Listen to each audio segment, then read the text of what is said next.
The WCB podcast is brought to you by Grizzly Coolers. That's grizzlycoolers.com. You can use code WCB at grizzlycoolers.com. But they don't only make coolers, they make drinkware.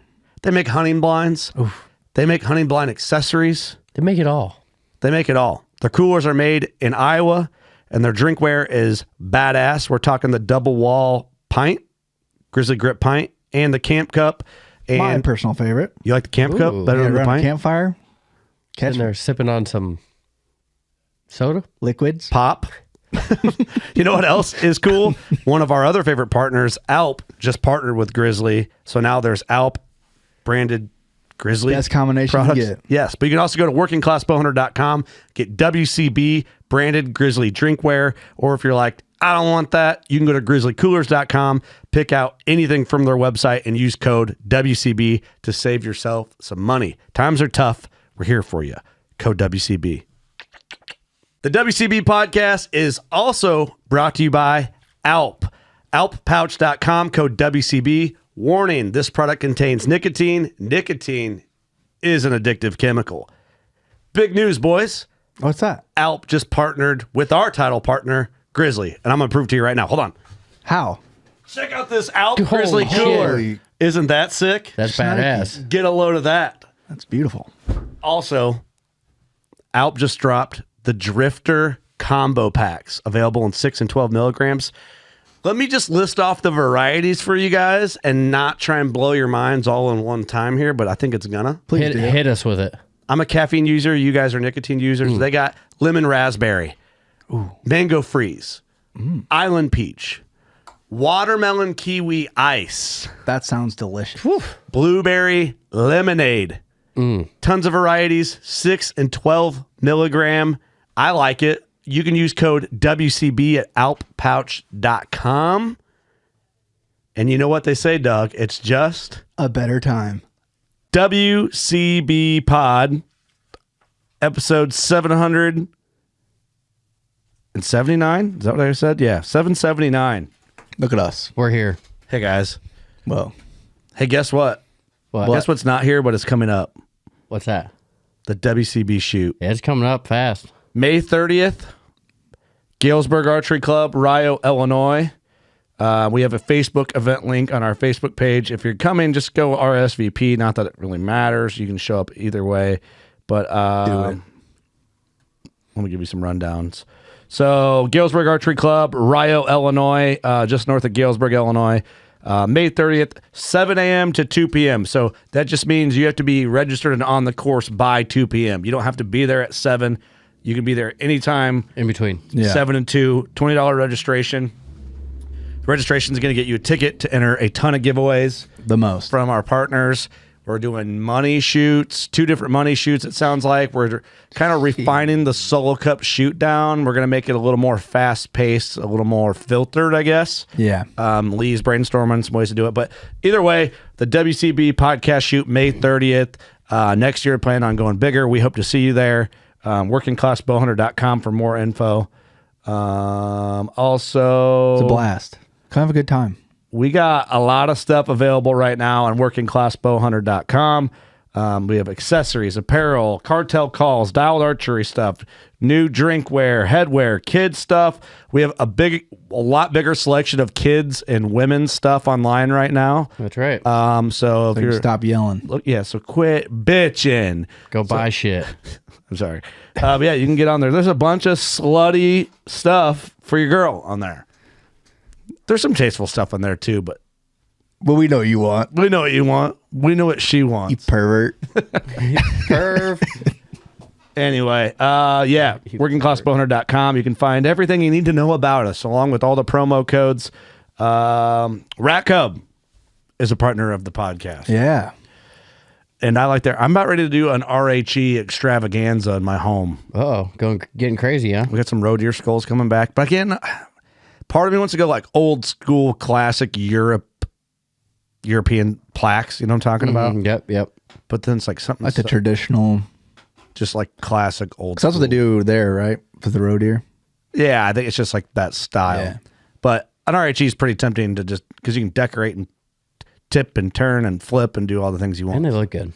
But you can buy rack Sucker up stuff kit. at workingclassbowhunter.com. That's cool.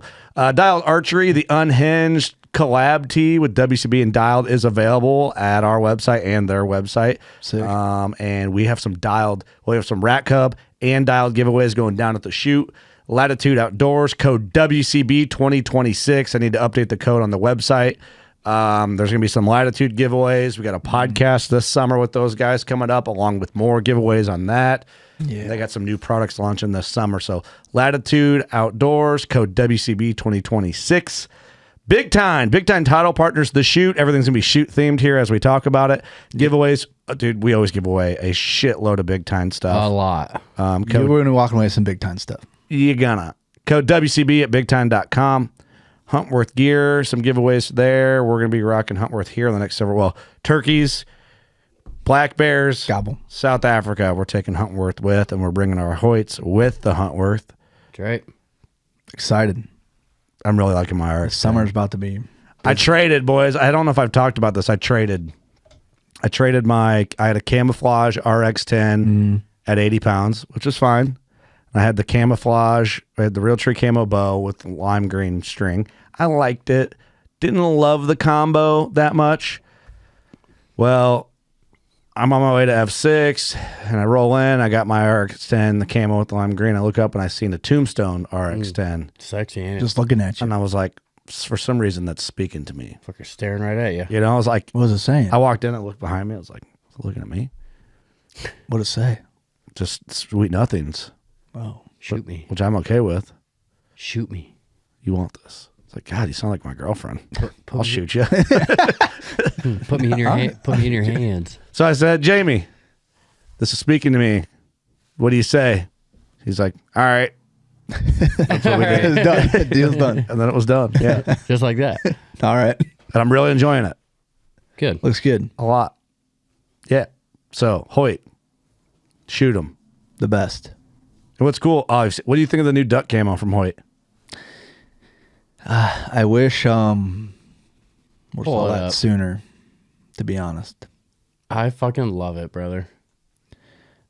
There it is. Actually, someone just sent me their did you see Rachel's? Yeah, Rachel just fucking That looked ordered one. sick. Yeah. It's sick. I would want that. That fucker's badass. It's sweet. I like it more than I thought I would like. I would have got that. I would have got that for sure. I would have got it first. It's going to be a hit. There's no way. Yes way. Hoyt duck camo. All right, maybe. Shooting ducks with it. I like it all. It is sick. Hoyt's Okay. killing it. Hoyt's It's the like, best. It's like every one of the colors they offer into one. Yeah. For ducks. Hoyt fucking rules. And if you don't think so, fuck you. Damn. We did our Fuck ads like you. that. Every ad was just so biased. It's a Talladega Fuck Nights you. commercial. Yeah. Yeah, no reason. If you don't like it, there's no sympathy We don't care. with every partner. Loophole Optics, the best. If you don't like it, get fucked. Yeah, piss Loophole. off. No, I'm just kidding. We can't say that. Our partners wouldn't want us to do that. We like them. You don't have to like them. We think you should try them. You should give him a look. You Give should him a chance. Give them a look. Give him a See what I chance. did there?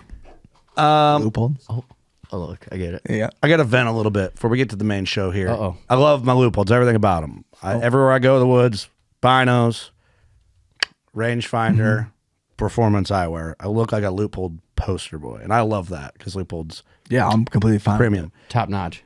The one thing with my bino, this isn't a loophole complaint. This is just the harness I have. I got one of those fully contained chest harnesses, but mine, because of some of the magnets that are involved with some of the loophole stuff, with like the pinpointing to where you can like range and drop a pin in Deercast or Onyx or whatever mapping system you use.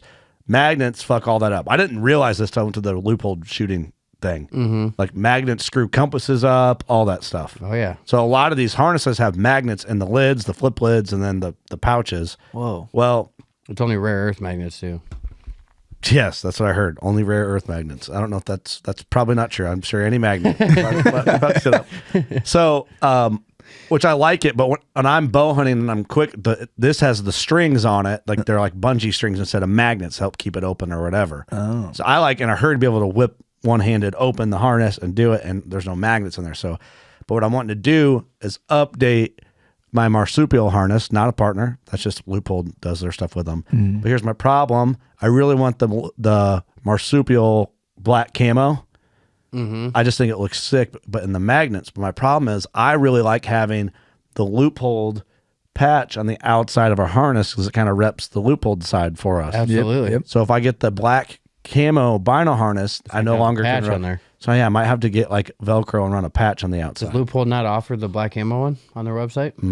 Damn it. Loophole has like their own special color combo, kind of like what we run. It's like that bluish and the tan. Yep. I can't really believe great. magnets betrayed us like that. They don't want you to find your way. Yeah.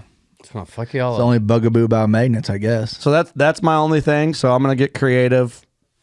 So That black does look cool. Now that it's you say neat. that. I like it. It's different. I wouldn't mind like the olive green. See, but then here I am too with my first Loophole harness. Like when we started an official partnership like 2018 with Loophole, it's been amazing.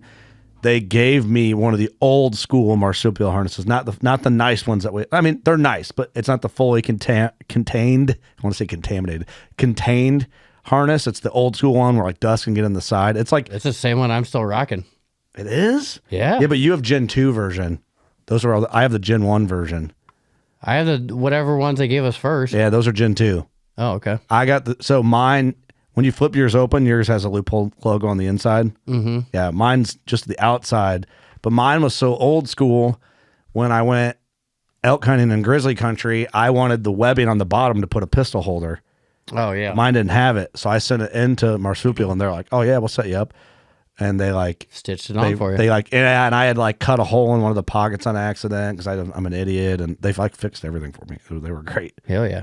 So anyway, Great company. that's my long drawn out story with Loophole to my vinyl harness situation. I don't hunt without a vinyl harness ever. I fucking love them. Yeah, I'll never. It's having a backpack on your chest. Always gotta have it. Yeah, we get a lot of hate. Naked. Even when I'm shooting in the yard, I gotta have it on. Naked? That's It makes you feel naked. Yeah.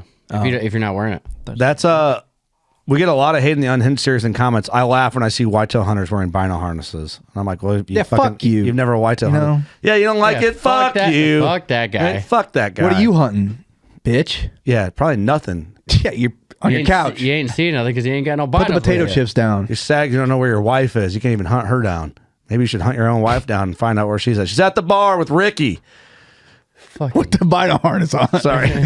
Ricky's wearing a bino harness. Yeah, you know He's a Ricky badass. wears a Loophole vinyl harness. You know that if you'd see down the street, yeah, you're wearing something else. All right, let's get off that. It's going to go south. Victory Arrows. We got some vouchers to give away for Victory Arrows at the shoot. Old Barn Taxidermy, G2 Taxidermy Supply. Hell yeah. Aluma trailers. We just loaded some running gear on some Aluma trailers. We did. Eric and I picked up 3 running gears to put some blinds on, some grizzly blinds to be exact. How's that go? Damn.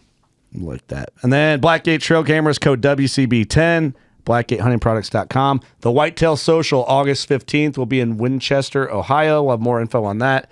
Deercast, our choice in mapping. Evolution Outdoors, we're shooting the Dragon release right now, is fresh out. The promo code WCB doesn't work on that now. They're getting through their pre-order, and Dale informed me once they get through Pennsylvania TAC, code WCB will work on the Dragon release. Sick. AAE, fletchings, drop-away rests, stabilizers, archery accessories, the best in the biz. Max View Optics, we're running the Max Cam on our bows, a badass camera angle, POV style, and Cartel Custom Calls is officially a part of the WCB family. They have been for a while. Best in the biz. And that's going to conclude. So that was 12 minutes, absolute bullshitting. Sorry about that. Love it. And now you can get on to hearing Jared Mills drop knowledge on you. And that's Boom. what's most important. So thanks for the support. WorkingClassBowhunter.com. It likes to transcribe that as boner. But, we know what it means. On your search engine, maybe. I mumble. Yeah, what are you searching for? It was posted today in our group. Did you not see it? I did see it. Okay. I'm just See it. shit. Don't try and back me into this corner. I'll own that corner, and then you'll feel uncomfortable. All right. Hope you enjoy this one. Thank you guys for the support. We're almost through turkey season. It's time to think with tails. Deers.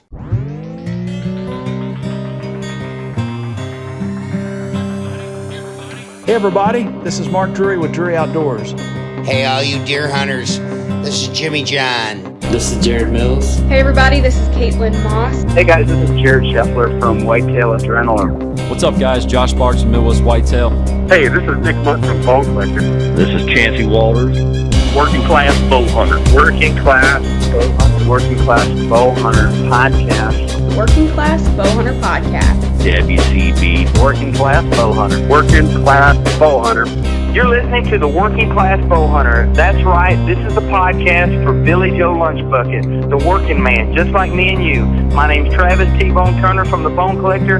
Thank you for tuning in. Those people on that pod, those hosts are a little unhinged. Working Class Working Class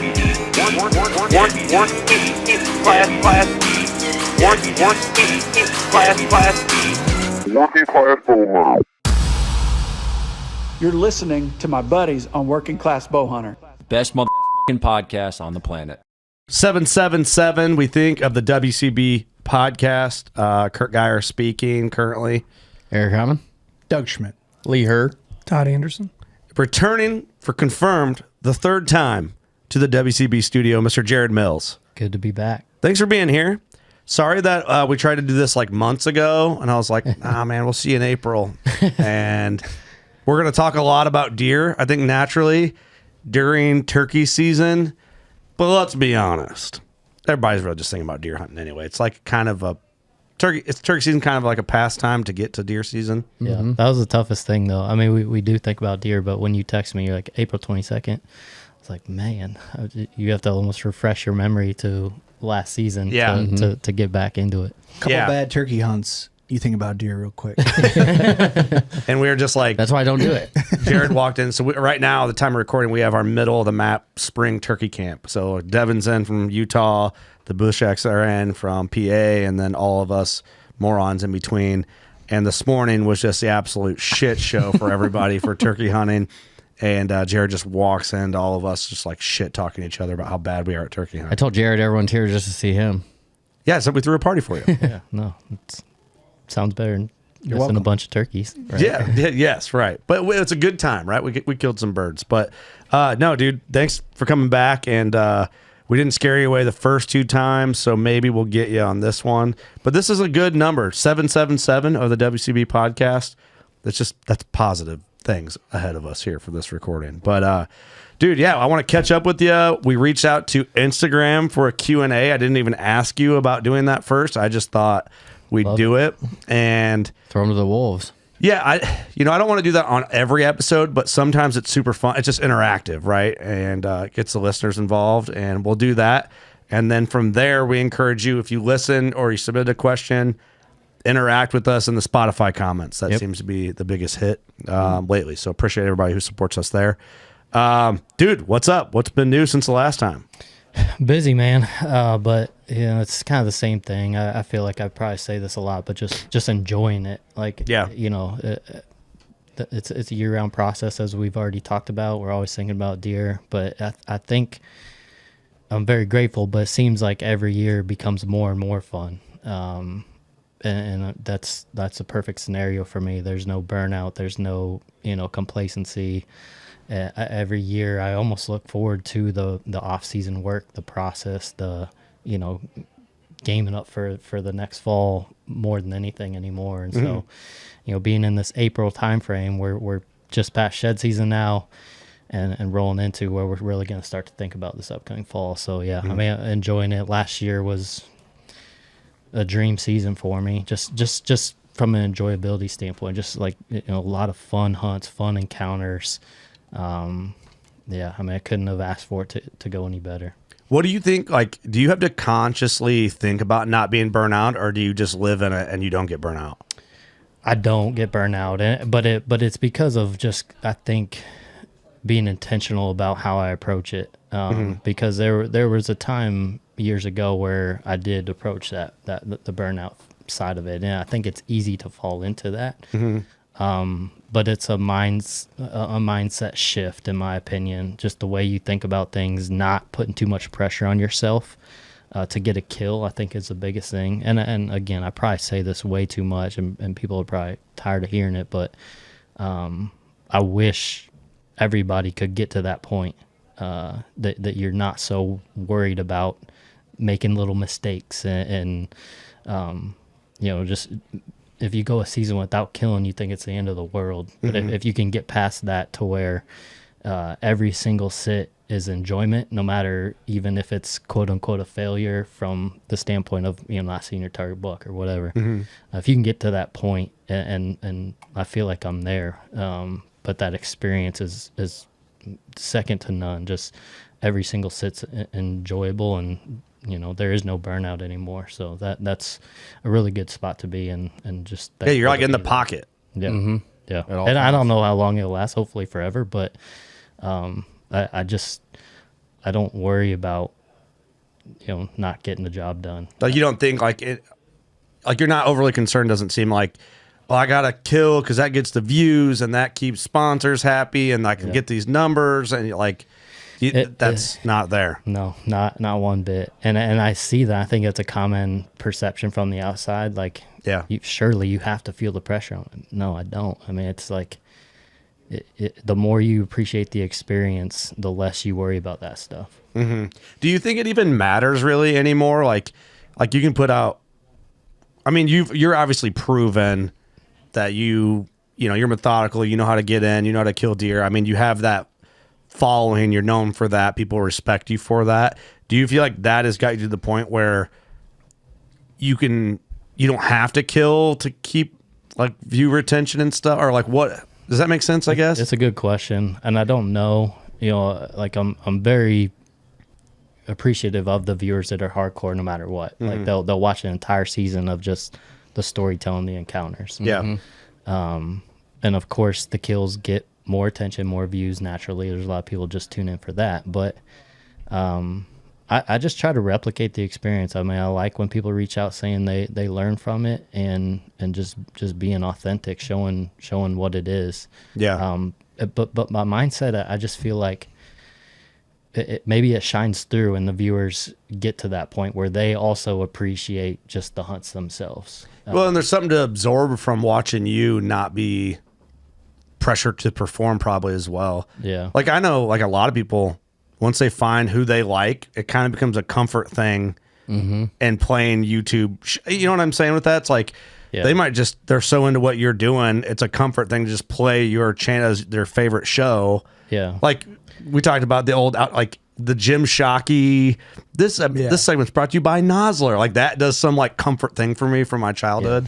That's a new thing nowadays with people on YouTube and the internet and influencers. I hate the term, but it's real. Like, people are just enjoying watching you do the thing. Yeah. And I feel like, does it seem this way that people don't give a shit what you kill anymore?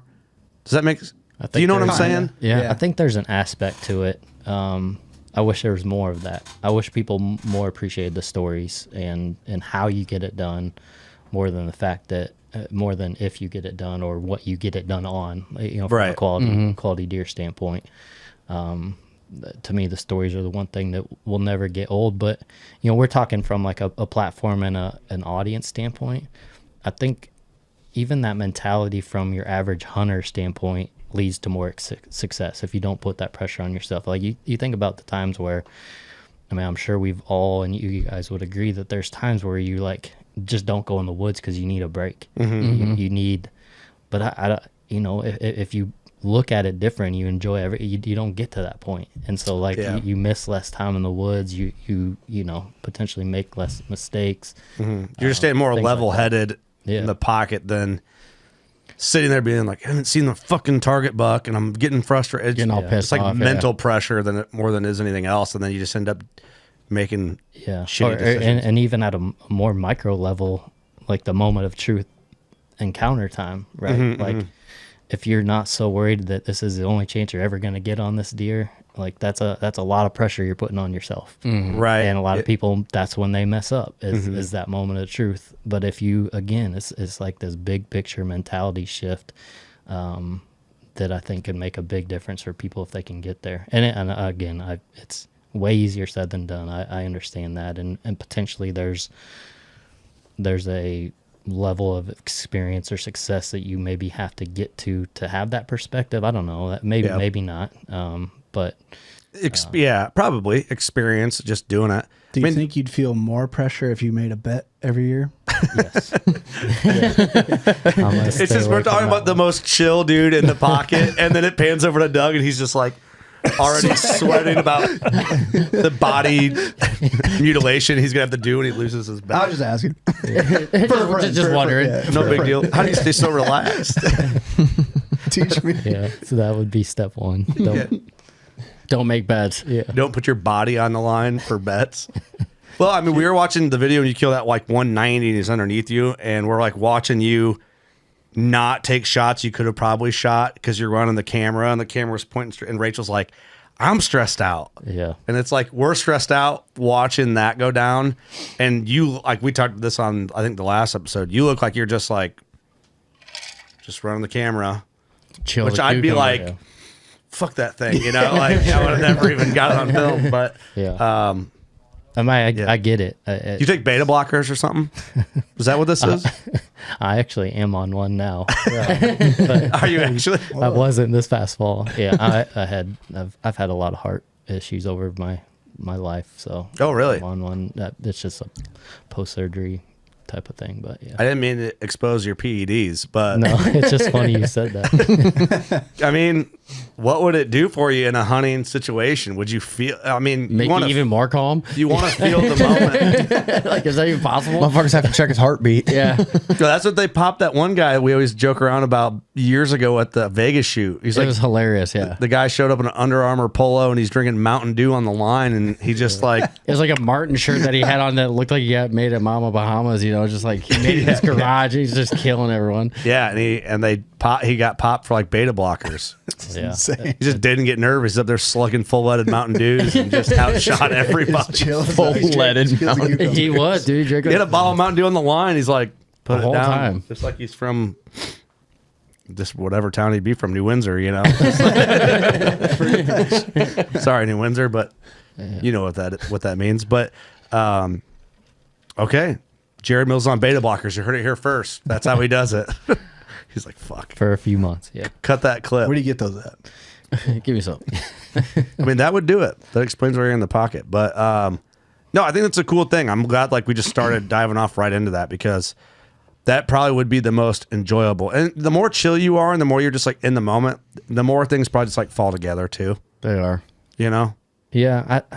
Or maybe not. I think there's so many, it's kind of just like a ripple effect. Like, I think there's so many things you can benefit just by starting with that. Mm-hmm. You know, that just the little details, not getting too worked up, just thinking more clearly on everything of you know, the moment of truth, but also, you know, what your next move is for another hunt, or, you know, whatever. I think just being clear-headed. Have you always been this calm headspace.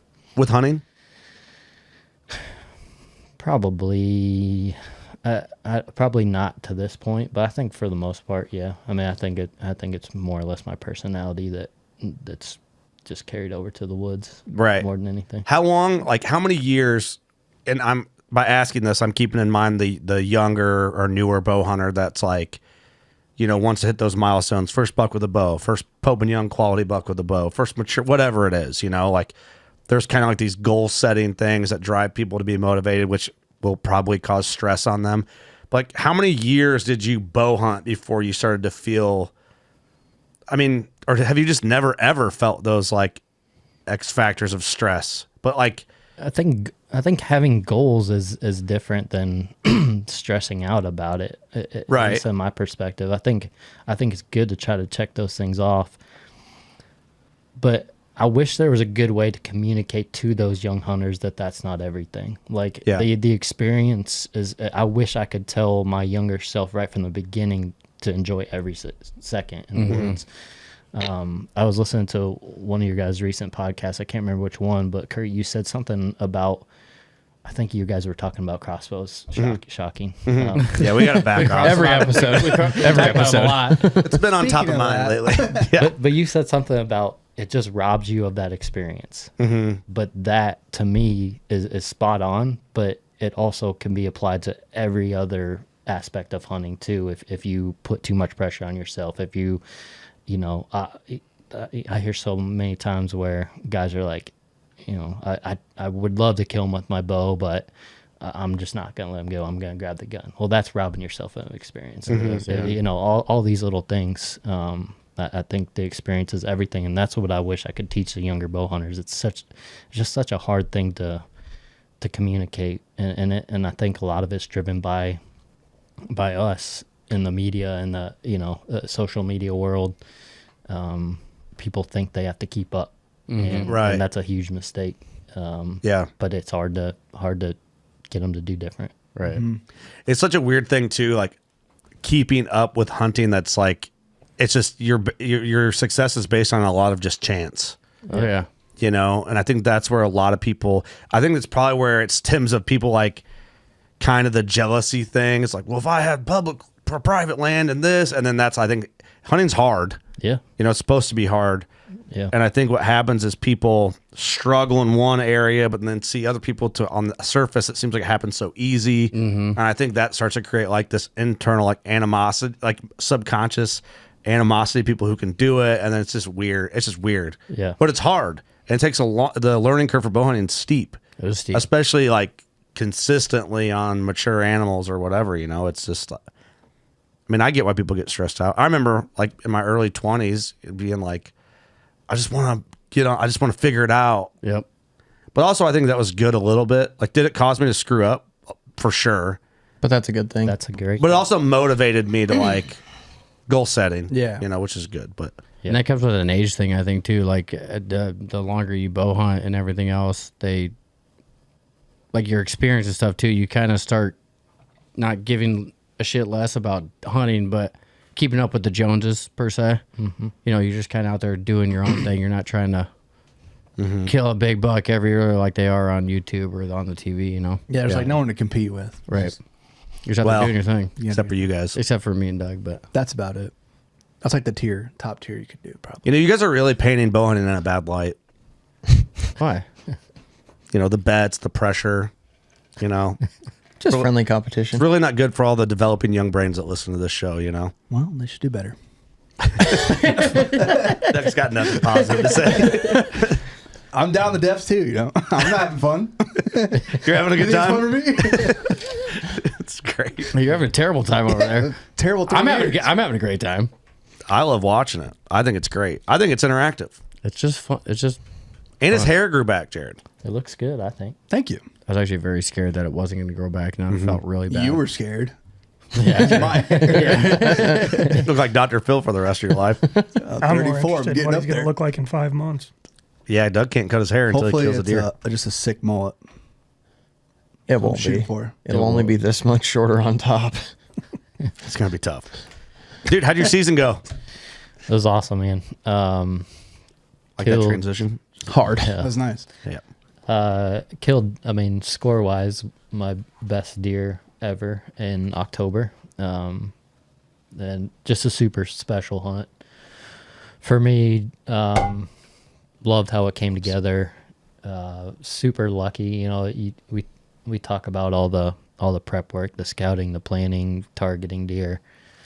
This was a deer that I'd never seen in person. I knew he was around, but I didn't ever get trail cam pictures of him or anything. I just knew he was somewhat in the neighborhood, and first sit in there October 25th, and just was in the right spot, right time. Mm-hmm. But super cool encounter, hour-long encounter. But the coolest thing about this hunt, it was, I mean, a giant deer, but it was on a small parcel with a ton of pressure around it. There's a bunch of parcels in this neighborhood, and there's a small farm that my dad actually purchased. Would have been in 2015, I believe, and he passed away in 2017.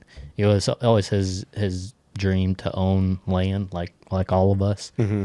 And he finally, made it happen on a small parcel, and didn't really get to enjoy it, which, is kind of the tough part about it. But it's my stepmom's property now, and unfortunately I still have permission to hunt it, but I haven't spent a lot of time out there. I've hunted a little bit, but not a lot. It's just, again, small parcel, a lot of pressure, but it does produce some good deer. And this one this year, I had maybe 2 or 3 trail cam pictures of them the previous season, and maybe one. I couldn't even tell if it was him earlier, this past fall.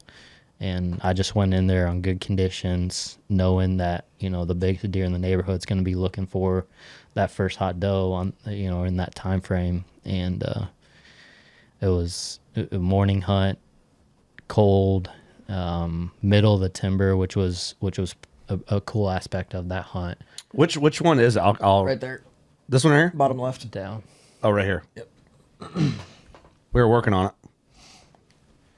Yeah, so morning hunt, like I said, and anytime you're deep in the timber, there's no good way to get in, typically. But a lot of people will probably make the mistake of just crossing spots like that off the list and never even trying it because they're afraid to mess it up. But this morning I just went in super slow, really early and very slow. You see all the leaf litter on the ground. Mm-hmm.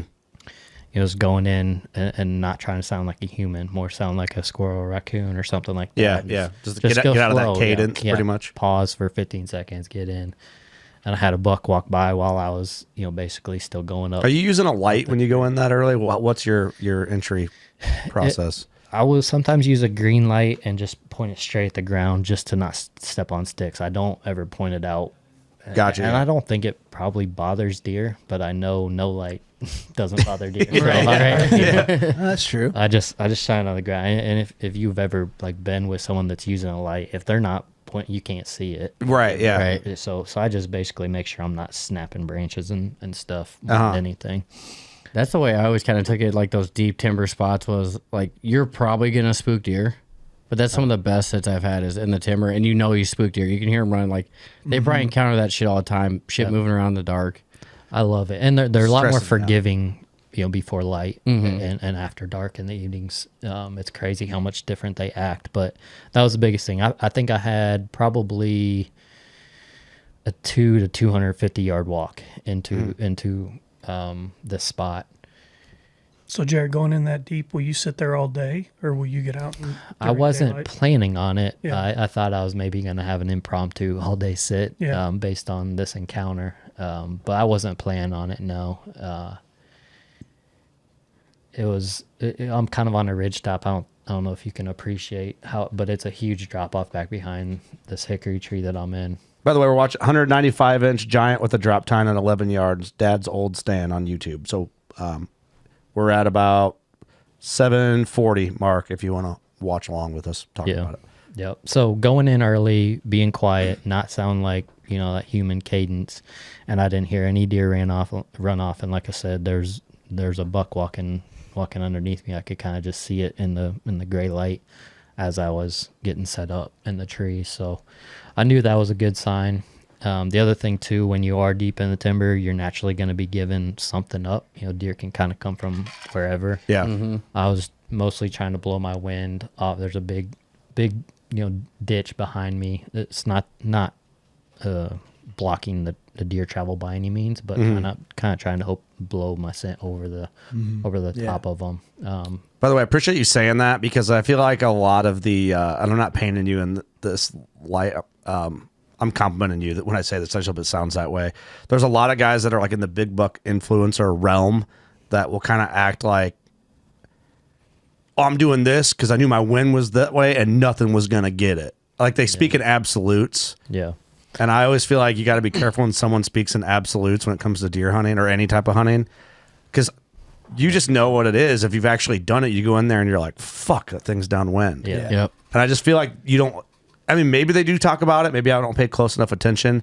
But I feel like when you catch a podcast or a seminar or something like that, they don't really factor in what the reality of it is. Yeah, they're trying to be an expert, and when you're trying to be the expert, you kind of have to speak in absolutes, so that, to give off that confidence. I think Mark said one time. I give a terrible seminar. You can do that or don't. I don't really fucking know. I think Mark Drury said one time, how he looks at wind is, I could be wrong. I heard it somewhere and I feel like it was Mark, but 70% of deer should be upwind, 30% should be downwind. Yeah, I was just going to say you're playing the percentages. Yeah, I feel like it was Mark that said that. I heard that on a podcast or something that he was on or a video that they had or something. But yeah, because you're never, especially in the timber. In the timbers, they can go that's the wherever they biggest want. thing. You know. Yeah, there are the spots where it's almost 100% bulletproof, but yeah, They're rare. You're usually not deep in the timber. Every time I get busted by a deer on the way in or out or down, when I'm like, that would never happen to Jared Mills. I say that too. I just don't show it. Yeah, I just don't How show weird. it. Cut that out. No, the other thing I love about being in the timber is your hunts are so much more extended. Like where if you're on the field edge, you hunt till 8 a.m. and it's gonna be pretty dead. For, you know, like this is all day if you wanted to. I didn't kill this deer till I think after 10 o'clock this morning. Really? On October 20th. Most people would have been out of there. Yeah. You know. Well, and then inside the timber too, you're kind of more alert too, because you know on a field edge, you're pretty much looking in front of you. Right. Like there, you can be looking 365 the whole time, trying to see where That's my favorite. Is being in the timber, just all day. Just never know. It's just a cool when it's good out and it feels good and it's just it's the best. Like was this after a cold front came through? It early was. October? It was the day after. Yeah. Hell yeah. Yeah, and so like it's 921 right there, and I think got an aiming spot on it, don't it? This is where I first see him. I mean, this is one of the things I remember most about this hunt is just turn around, he's standing right there. Oh, jeez. Woof. Like completely unexpected from the standpoint of this is not a deer that I knew his every move. This is not a deer that I was getting on trail camera. And how many times in the timber too, when you're deep like that, you just look behind you and there's a buck standing at 20 yards. Like, where the hell did that deer come from? And how far was he? Right when I first saw him, 25. Oh shit! He said, "Yeah." And it's crazy. You're in the timber with all the leaf litter and everything. He's just in there, like he's on you. But he did come behind me, and you saw I have the deer right in front of me. Like I have does at 15 yards, so my focus is on them, plus the self filming and all that stuff.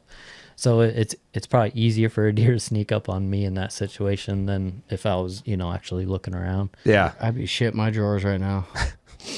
Shit your britches. Yeah, but just. There's the video probably doesn't do it justice from the standpoint of like how many times I thought this deer was probably gonna just walk away. Mm-hmm. You hate that feeling, and then they come back and they start walking away again. You're like, give you hope. Yeah. See, this is where like the pressure of the moment while running a camera and all that, I feel like would just be so heavy. Yeah. But do you prefer like you see the deer for 10 seconds and get a shot, or you see the deer for 10 minutes and get a shot? I mean, from a filming standpoint, as long as I get a shot, I'll take the 10 minutes. That's the answer. Well, Lee, when you're on beta blockers, nothing really matters. You can be there for 5 hours. I don't care. Yeah. He'll come in when he comes in. That's a funny. I mean, it's real. Yeah, I mean, if I'm sure from a if I filming was not standpoint. filming and whatever, my goal is just to kill the deer, I'd say 10 seconds. Yeah. But the experience side of me, the filming side of me loves those long and this was an hour. I had him in bow range for an hour before I got a shot. That's Did crazy. you call to him at all, or are you even trying to engage with him at any point? No, but that's what's funny about just the way things work out sometimes is I had a mature buck cruise through earlier in the hunt, and after I really like calling after a non-shooter buck comes through because I like actually calling ideally a younger buck that's not gonna circle way downwind, but I like getting another deer into that spot for if the shooter comes in, just to basically your live decoy, because I've seen it so many times where that mature buck, obviously we know they circle downwind, but if there's a buck out in front of you, they won't. They'll go Posture right up to that, to him, and that can create because these are the situations where if there is no deer, there's nothing preventing him from circling 100 yards downwind if he wants. Yeah. So I was about to rattle, and a small buck chased a doe up at me, so I put the antlers down and never rattled. So it's one of those things like, what if I had rattled? Would I've messed this hunt up before it even it was came meant in? to be, And not known about it. Yeah. Or would he have came in sooner and you shot him earlier? That's very possible. You wouldn't have to wait an hour.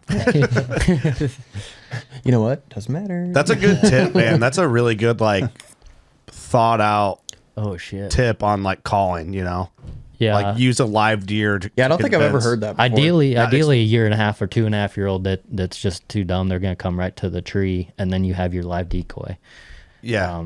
And he's not looking up. Yeah, like I'll let them, if a young buck cruises through, I'll let them get out 150 yards and then hit the horns, and a lot of times they'll come running back, and I've seen it so often where they made the difference and getting a buck to not circle way downwind. Yeah, meet you back at the tree pretty much, and then the deer you want to kill comes in and sees them, is like, all right, there's somebody over here. That live visual. Have you also have them come back and like they just won't leave? And you're just like, get the hell yeah, plenty of times. They bed down in front of you, like, what the hell? I'm waiting for this fight.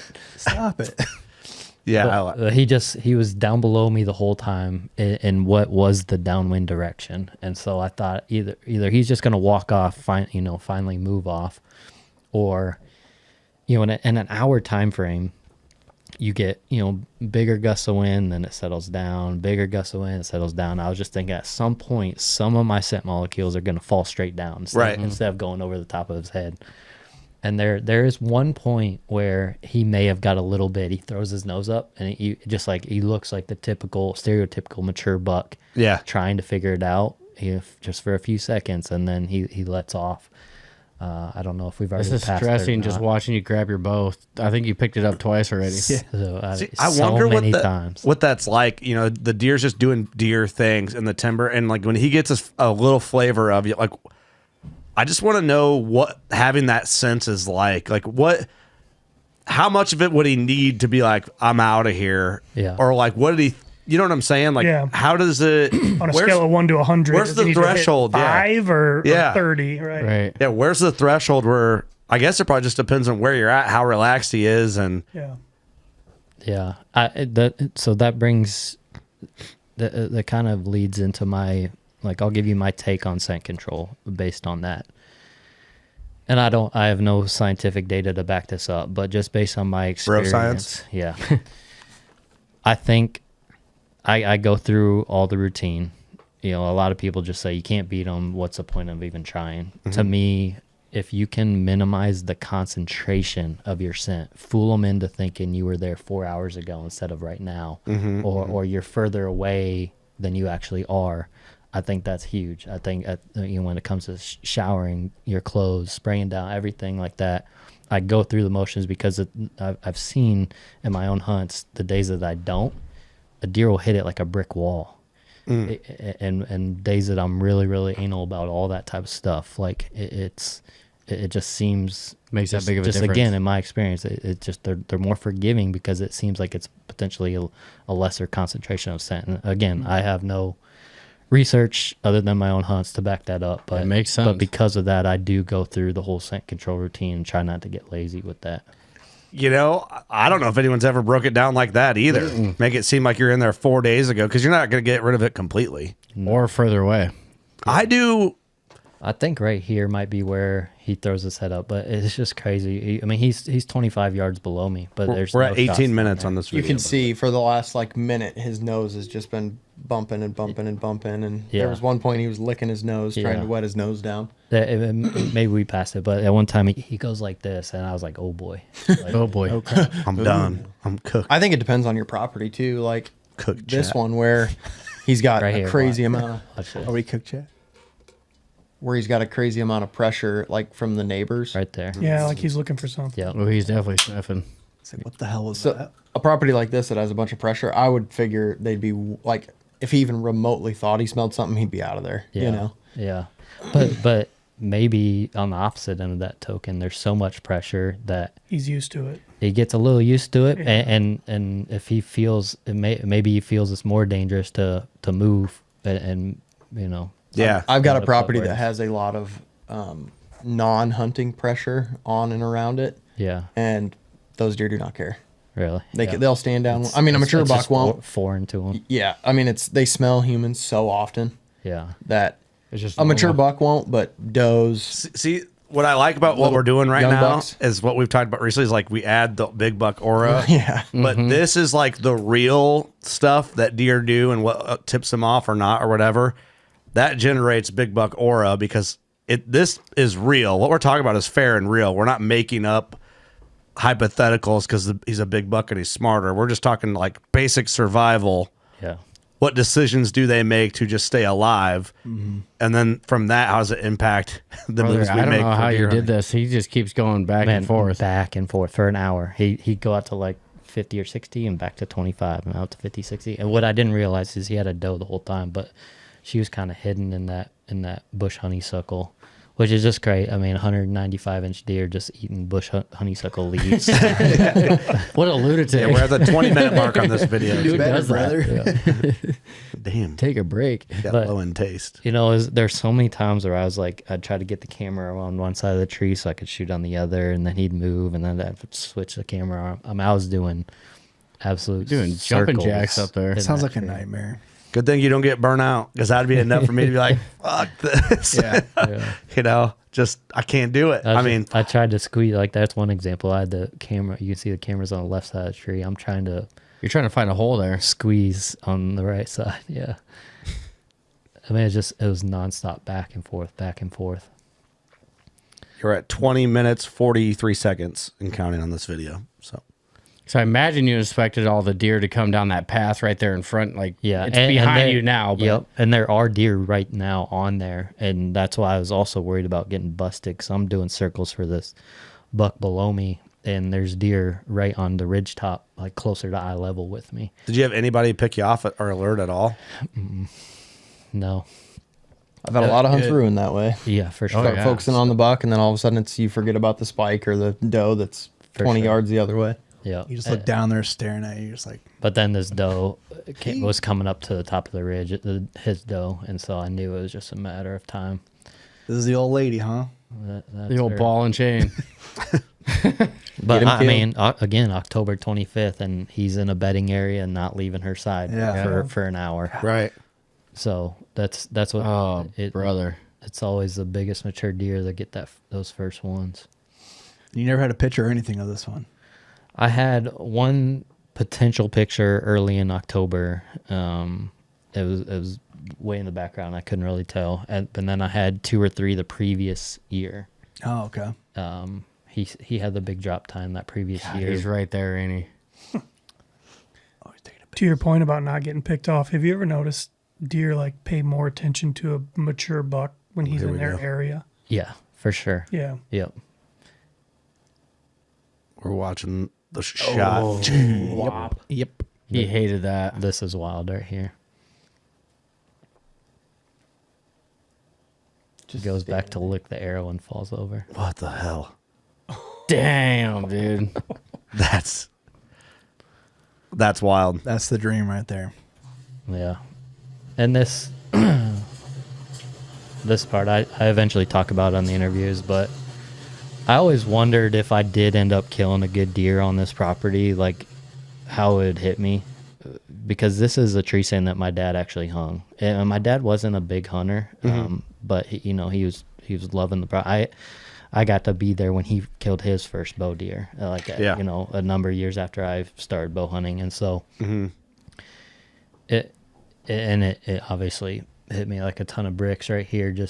I mean, not even only experience. that. It not only was it a giant deer, but I mean, it's sentimental to you. Yeah. So he hung picked that tree out and everything. He hung that stand. I've never hunted it in my life. I knew it was there. I don't think it's been hunted since, unless my brother maybe hunted it once or twice, but it probably never was hunted since he passed in 2017. Really? Yeah. Wow. That's badass, man.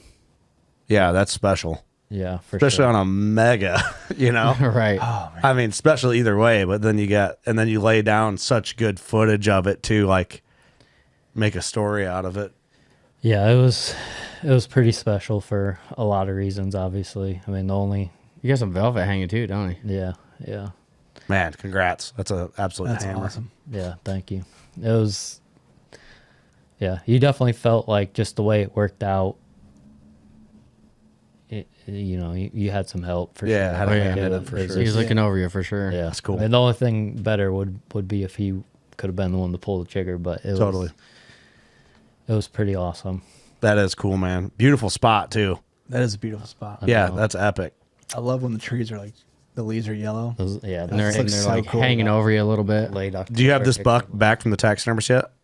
I just did a Euro mount. I just What? The hell's wrong with you? the amount of hate What's I've that? got from buddies on that.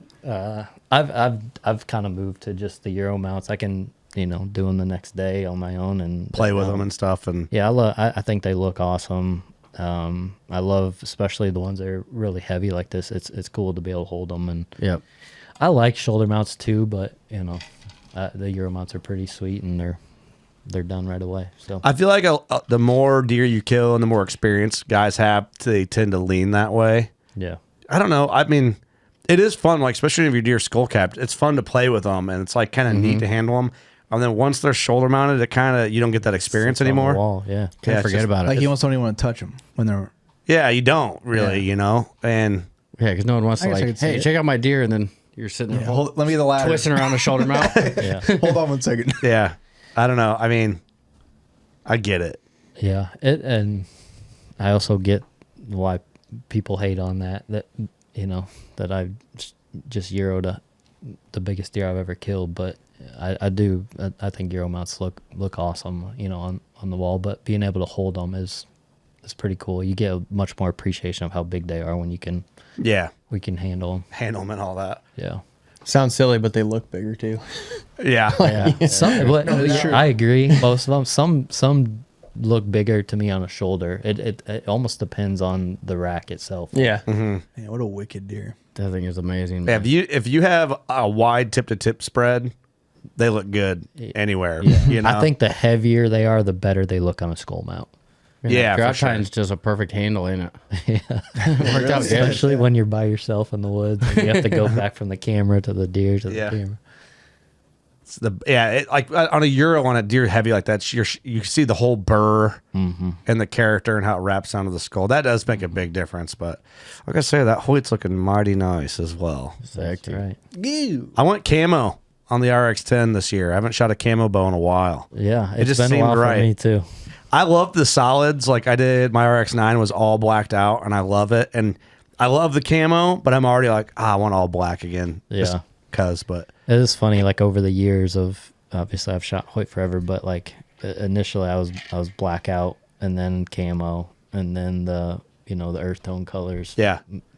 Well, I remember they started doing like the hunting bows in blackout and all that. Like, and I remember being like, dang, all black. Yeah, That's so sick. edgy. Yeah, I remember my Cool. Because you just got your Hoyts and Yeah, because Realtree hardwoods or whatever was available at the time. It was Realtree. Well, I think when I had a Hoyt X-Tech, it was a 2000 and I don't know what was the X-Tech, 2006 or 7. I think you could get it in Realtree hardwoods was the only thing you could get it in that I remember. I mean, I started bow hunting later than you guys, and even when I started, you could walk in any bow shop, and 99% of the bows in there were camo. yeah. Just what it was. Yeah. What it was, yeah, that was a thing. I could see it tipping back that way. Oh, I think so too. I think too with the variety now that people want, like of just what camo patterns are available. Yeah. Especially the retro patterns coming back. And It's neat. like that. Yeah, I it's think super neat. like seeing people walk up at TAC and everyone's got a different rig. That was like really enjoyable. Like, oh man, that's a cool color. You know what I mean? Or just watching like people walk up just to shop around in the booth and they have like the most insane arrow color combo builds, and you're like, wow, that looks pretty cool. Like it's neat to just see how people set things up. It gives you ideas, but A lot more customization now. yeah. But also too, Hoyt probably wouldn't love this. I feel like it's sick when you see somebody that just has a rattle can bow. You know what I mean? They're just like, I just did my thing. Who cares? It's like, that's pretty cool. That's true. I mean, it is their bow. I mean, they do whatever they want with it. Yeah. A lot of guys do that. I will say that yeah. Georgia clay though, pretty sweet. It is. That's a sweet color. Yeah. Slick. I like it. I actually, Legit. I didn't really tell anybody this, but I'm shooting a camo bow and I did like the flow green strings, and I'm putting some earth tone strings on it. It's gonna look good. I just felt like the camo bow. I wasn't a fan of the flow green. I mean, the flow green's sweet on the all black, but I did raw and a brown sugar like twist from Dominant Strands. I still think the raw strings look sweet on Raw pretty is much sick. any bow. Yeah, I agree. yeah, they're awesome. But it's cool what you can do now, customize them. But the Hoyt's just a good looking bow, man. It's hard to beat. I think they got it nailed on sexiest bow. Biased opinion, but That's what it is. That's true. Yeah. Hard to beat the look of an AX3. Like I like the aluminum look better than a carbon look personally. Yeah. I obviously shot the carbon on this deer, but I have the AX3 now. Yeah. How do you like it? In comparison, what's your thoughts on carbon to aluminum? Yeah, I've shot probably more aluminum over the past 5 years than I think this carbon last year was probably the first one. I've been shooting aluminum, I think probably the 3 years before that, and now have the AX3. I don't know. I like them both a lot. There's certainly a difference. You feel a difference, but I don't think I can pick one that I like better. Yeah, I know what you mean. Yeah. Shooting them, I always want to shoot the shorter axle to axle bows. I feel like they look cooler.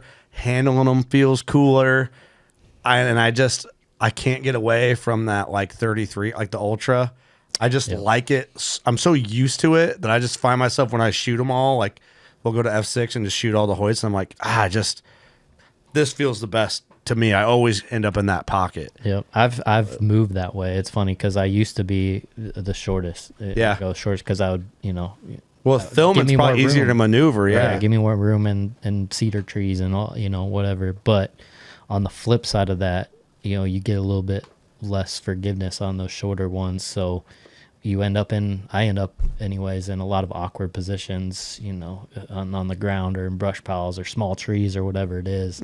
Or just like this, you're bending over on the stand trying to get a shot through there. And so just the shorter the axle to axle, the more precise you have to be with everything on anchoring and how you're torquing it. You just get a little bit extra forgiveness on those longer ones. So I have moved to the Ultras for I just think with the tighter string pinch to your face, I just with the shorter ones you're like leaned into the I don't know exactly how to describe it. I feel like I'm leaned into the peep more versus like with my Ultra I just feel like it's back to my face and it probably depends a lot too. It's like how your face is laid out. You know what I mean? It just all feel, but that's where I always go. But every year I'm like saddle hunting, the shorter ones, we're in. And then I just end up getting it like an you Ultra, say it every year. Every year I'm like, I'm gonna shoot one of the aluminum mix or I'm gonna do the shorter one. And then I just you end up going with the carbon longer one. Panic order. I don't know. It's just comfortable to me. There's trade-offs for sure. Yeah. But I think too, it would be nice for saddle hunting. I don't do a ton of ground blind hunting. Like the grizzly box blinds are great and stuff, but plenty of room in there. It's fun to play with. It's fun. I'll tell you this: I got 80-pound limbs on my RX-10, and it's completely unnecessary. Yeah. What do you shoot? 70. So I'm gonna put 70 limbs on it. I had 70. I ordered 70-pound limbs for like when it's cold in deer season, and it's like windy as shit the other day, and I'm shooting my RX-10 and. I'm just like, it's blowing me out. It's, it's been windier than hell here. And and about 30 arrows in, I'm like, this isn't even fun. This is just an ego thing. Like, what am I doing? So I'm going to put 70s on it and we'll be fine. There's a time I even went down to 65 because of, again, those awkward positions I end up, but especially late season. Like a lot of times I'm just freezing out there and sitting on a brush pile or in a little cedar tree or something like that, and at the end of a hunt trying to pull your bow back, it's not easy. And so like I found myself in that situation enough that I was like, man, I can kill deer with 65. Why don't I just do? I mean, it's comfortable. I'm never gonna have to worry about not struggling to get the bow back after sitting for 4 hours freezing. But now I've gone back to 70. But there was probably 2 or 3 years that I shot 65 for that reason. I've shot 65, 70. Yeah. But like last year at the RX-9, I shot 65 and it's fine. It's been. That's usually what I do. No issues. 65-ish. Yeah. But would you really know if 65 to 70? It doesn't sound like a lot, but I notice a difference in those situations. Yeah. Right. Do you mean on like your shot performance, like your arrow, or do you mean like drawing? Drawing. Yeah, I think you'd notice a big time difference. Yeah. I don't think on an arrow you'd notice a whole lot. No, probably not. I mean, I think a little bit of on the feet per second side, but I'm mostly referring to the draw. Right. Yeah. Just what's your preferred arrow weight range? I've gone a little bit lighter in the last 2 years. I was shooting pretty heavy and using cut on contact fixed heads. For a while, I was over 500 grains, but now I'm a little bit lower. I feel like a lot of guys are going from them over 500 to that like 430 to under 500. Yeah. You know? Yeah. I think I'm around 440 now. Yeah. I'm running 2 arrow set. Well, we're going to South Africa, right? And you just did that as well. So it's like, did you run that heavier arrow or the lighter arrow over there? I did the heavy arrow at that time. Yeah. Yeah. Heavier bone animals over there. I switched basically right after I got back from that trip. Gotcha. Yeah. What did y'all shoot? I killed a wildebeest and a springbuck. Did you like it? Is it what you thought it would be? And it was way better than I thought. It's sick over there, isn't it? I never had interest in hunting Africa. I always in my head I was like, man, it's just a bunch of canned hunts. Climb into a blind over water hole and pick what you want to kill, like you're grocery shopping or something. Yeah. That's what some of it is. It can be like that sometimes. And I think some of it, I think you can have that experience. A lot of times, though, it is not like that. Yeah. Yeah, I think you can, but where I went anyways, it was incredible. I'd put it up against any Western hunt here in the U.S. in terms of just the physicality and the terrain and all that. And I just set out to bow hunt the entire week and really spent most of my time chasing kudu with the bow, and just happened to get an opportunity at wildebeest and a springbuck along the way. But yeah, I mean the game out there is next level when it comes to just the senses. Yeah. And when you're targeting especially just one species and a mature animal at that, like mature kudu, get up, high point, you glass, you find one that's a mile away, like, all right, let's dive in and make a stalk on it. The problem is there's 100 other game between you and him that are all trying to bust you. Yeah. Right? Like it's a game rich environment, but almost to a negative, from a bow hunting spot and stock standpoint. Spot and stock's tough. Even like, man, we've got into a lot of chasing kudu, like hunting them like whitetails. Yeah. Like the picking the blinds, the wind and all that. And that's like, they're tough. They're tough. They'll kick your ass. Yeah. But they remind me the most of whitetails kudu. Yeah. From how we've hunted them. Yep. We blind hunted kudu and then. And obviously they're very similar to elk, but the problem is like the huge advantage with elk is you can hear them. The kudu, you got to see them first. Yeah. They blend in so well too. Yeah. They can hear like crazy. I love them, man. Damn right. They are the elk of Africa, essentially. Yeah. Arguably sable, but just no bugling or anything like that. If I watch a kudu bugle, like you could see one bugling, like in your head. If you're like, oh yeah, they bugle, you'd be like, yeah, that makes sense. They probably bugle, Yeah. They do like the last one that I was trying to kill. They do like this really loud bark. They bark like an elk, yeah. And he did it a lot when we were in the blind. He did it walking in though, didn't he? Walking in, yeah. And it was probably one of the coolest experiences because we couldn't see him because he was kind of behind the blind behind us. And like we knew right away it was him because he was just barking like crazy. Yeah. I thought they only barked when they were alert. I thought that's what I thought too. I don't know. He was going freaking crazy. But he barked coming into the water. He was coming into the feeder, yeah. Yeah. Yeah, which is weird, but something to do with cows, I wonder. Because we could hear him walking right away, and all of a sudden he did that bark, and Ethan was like, "He's here." Maybe he was which something else. It was very eerie because you just know, like, after you hear something, then you know it's him because it was the only big kudu on that farm, so it was like, it's him. Huh. Yeah, that's interesting. It was super cool, dude. Yeah, I just had last time we went. We saw a bunch of bulls, but like the area where they were all at, you couldn't get a wind. The wind killed you. It'd swirl and then you'd just be screwed. So we bailed. We hunted, I don't know how many days there. And there was a really big bull we were trying to get. And then we just switched it up. We bailed and went to a spot where we knew another bull was like around. And it's one of those things you hunt your ass off. I think this was like day 7 or 8 of chasing them in a row all day. And then you look up, you're like, holy shit, he's walking right. You know what I mean? And then it's like, oh, don't fuck it up. You flew all the way to Africa. Don't screw this up. And then it worked out. But it's like, when you finally see one coming in, he's not winding you, and you're like, oh my God, this might work. And that's what's crazy about that one I was trying to kill, because he would only come into one water hole and one feeder on the whole farm. And so we sat 3 deep in a like a turkey pop-up ground blind for a week straight, and it was, I'm not gonna lie, it was miserable.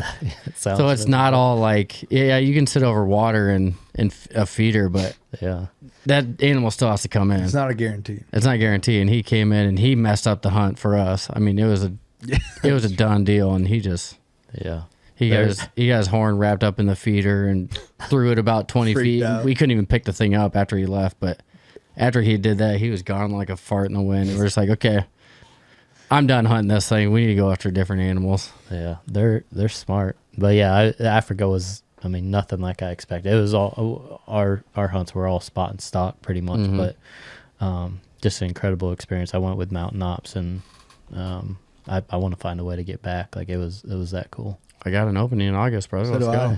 In July. I got no openings. Maybe next year. Everybody wants to go with me. You're cool. Hey, it's just facts. Yeah. Better time with us. Probably is a better time. You guys are definitely more fun than I am, I think. People like you guys more. Obviously not if your week's full. Yeah, but once they Gotcha. Once they get there with you, you're fun. That sounded kind of like a diss. Somehow. No, like you're fun. Once they get there, the guy's like, oh yeah. We're trying to church them up, but then you just kind of shit on them. Yeah. Anyway, let's get to the questions. We got we have some listener questions. We actually have like the perfect amount to cap off this fine episode. Let's do it. Jared hasn't had any heads up on any of these. Going in dark. We're going in dark. Incognito. Dustin Cole asks, what's something small that often gets overlooked when making habitat improvements? That's a great question. That's a really good question. Something small that often gets overlooked. Do you do a lot of habitat work on your farms? I do, at least as much as I have time to do. Something small. I've got another thing that I'd add there, but I'm trying to think of something that answers the question a little bit more direct. I would say, be specific about what you're doing and how it's going to affect both your goals of just, holding more deer and providing cover, but also like the huntability of it. I think a lot of times people just look at the property big picture and say, I need to do all these things to the entire property rather than just being strategic, because habitat stuff takes forever, but it can be very overwhelming, especially if you have a decent sized property. So being specific about the areas you're targeting and why, where, my farm that I currently have is a really good example of that. The whole farm needs TSI. I can't TSI the whole farm. So just being very strategic about why I'm doing it in the areas that I'm doing it, like how I pick those areas to focus on. And the other thing with land and habitat projects in general, people are that's another thing people are very afraid to make mistakes on, and so you see it so much when people are asking questions on how you do this, how you do that. And I understand like mistakes can take years to fix, but just almost a little bit experimentation on your properties about which species of trees you're cutting or areas you're adding native grasses or whatever it is. Don't be afraid to experiment on your own, because that's a really good way to learn and enjoy that process. And the biggest thing too, a lot of times these people you're learning from, what the information they're given doesn't apply to your situation. And so like understanding, yes, you can take these things, but it doesn't necessarily mean that's how you have to replicate it. And so not being afraid to try things on the habitat and land management side. Don't be afraid of making mistakes there. Kind of like a guess and check thing. Yeah, at least you're doing something. Right. Don't not do something because you're scared you're gonna mess it up.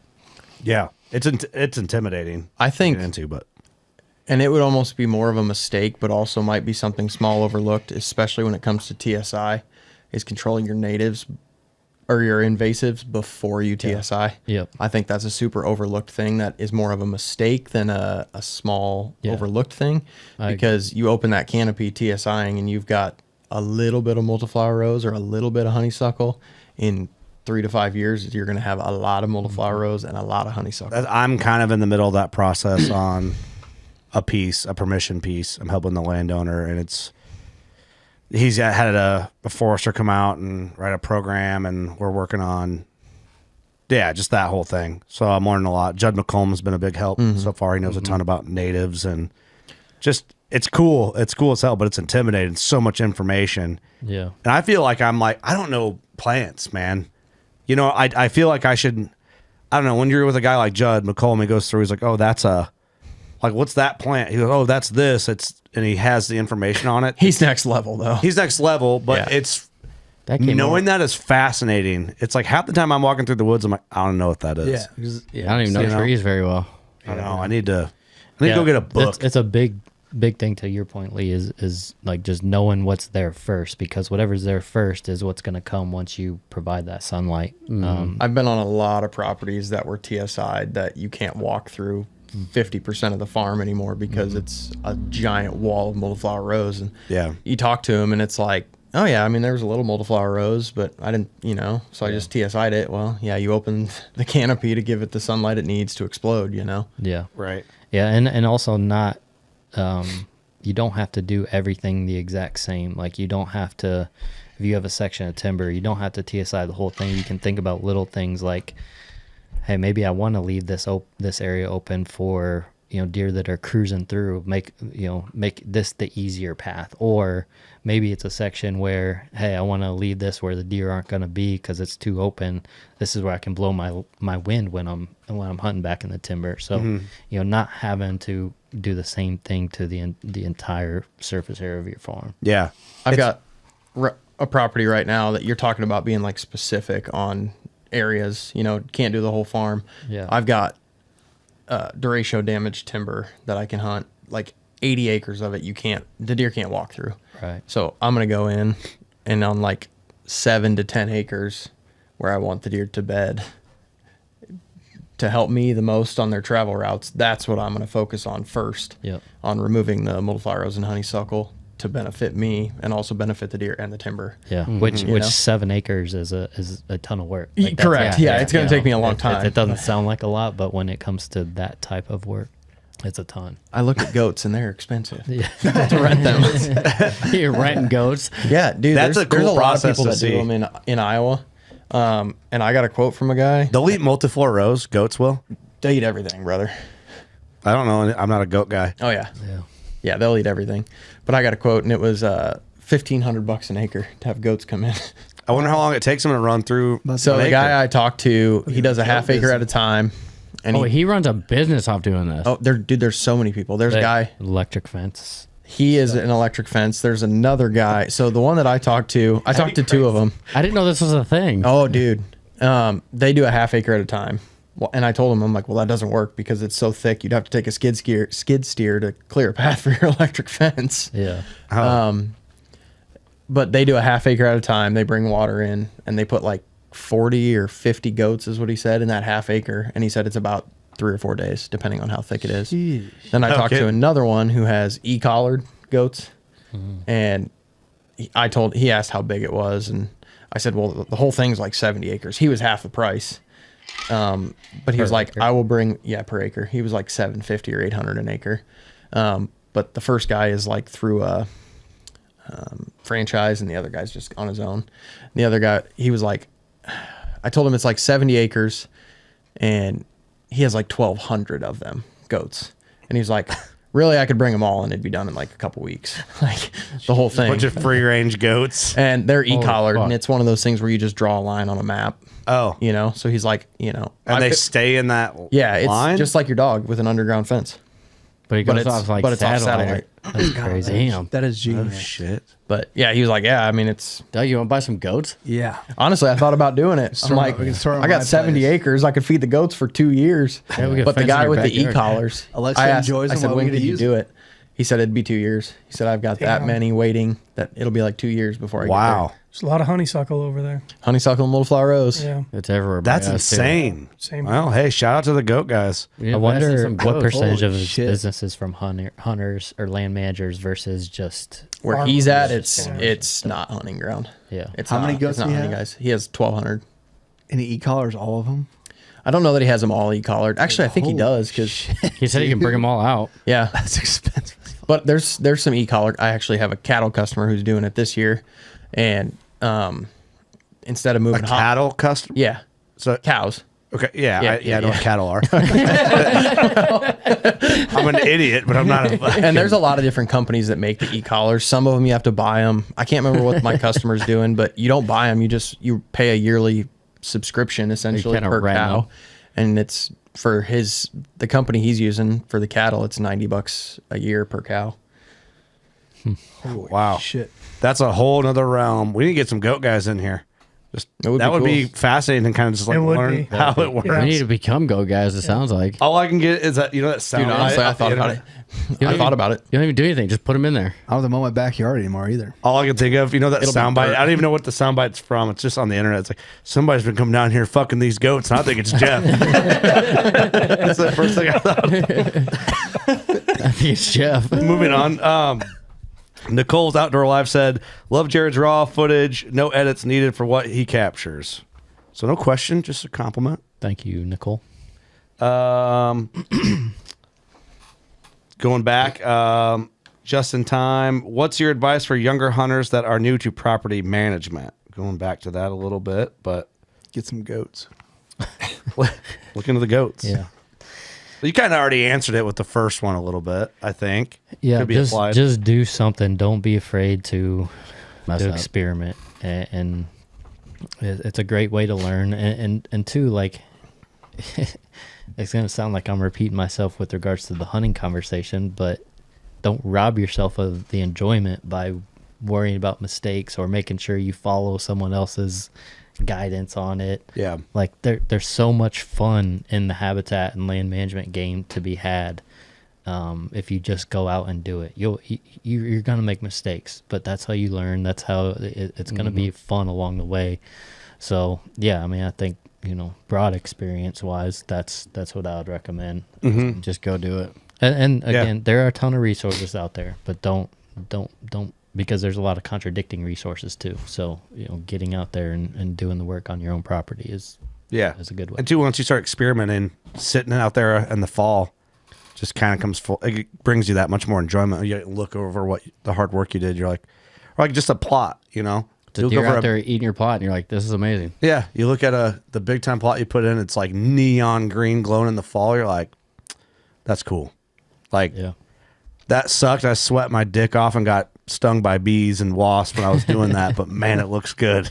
God damn, does it look good? Yeah. Also, be safe for the new time guys. Know 100%. know what you're doing before you do it. Yeah, especially when it comes to cutting trees. Chainsaw work, yeah, for sure. But On the hunt- even go ahead, Jared. Sorry. I was gonna say even on just like the chemical applications and stuff. Like I'm guilty of it, but I'm trying to get a lot better about how I do that type of stuff, and because I think more and more information is coming out all the time about really how bad this stuff is. It's terrible for you. Unfortunately, I've been covered in glye quite a few times. I had some hit me right Not here good. last year, Yeah. right under my glasses, and it just burnt. Oh, dude, I used to do skin. farm spraying for a quarry company.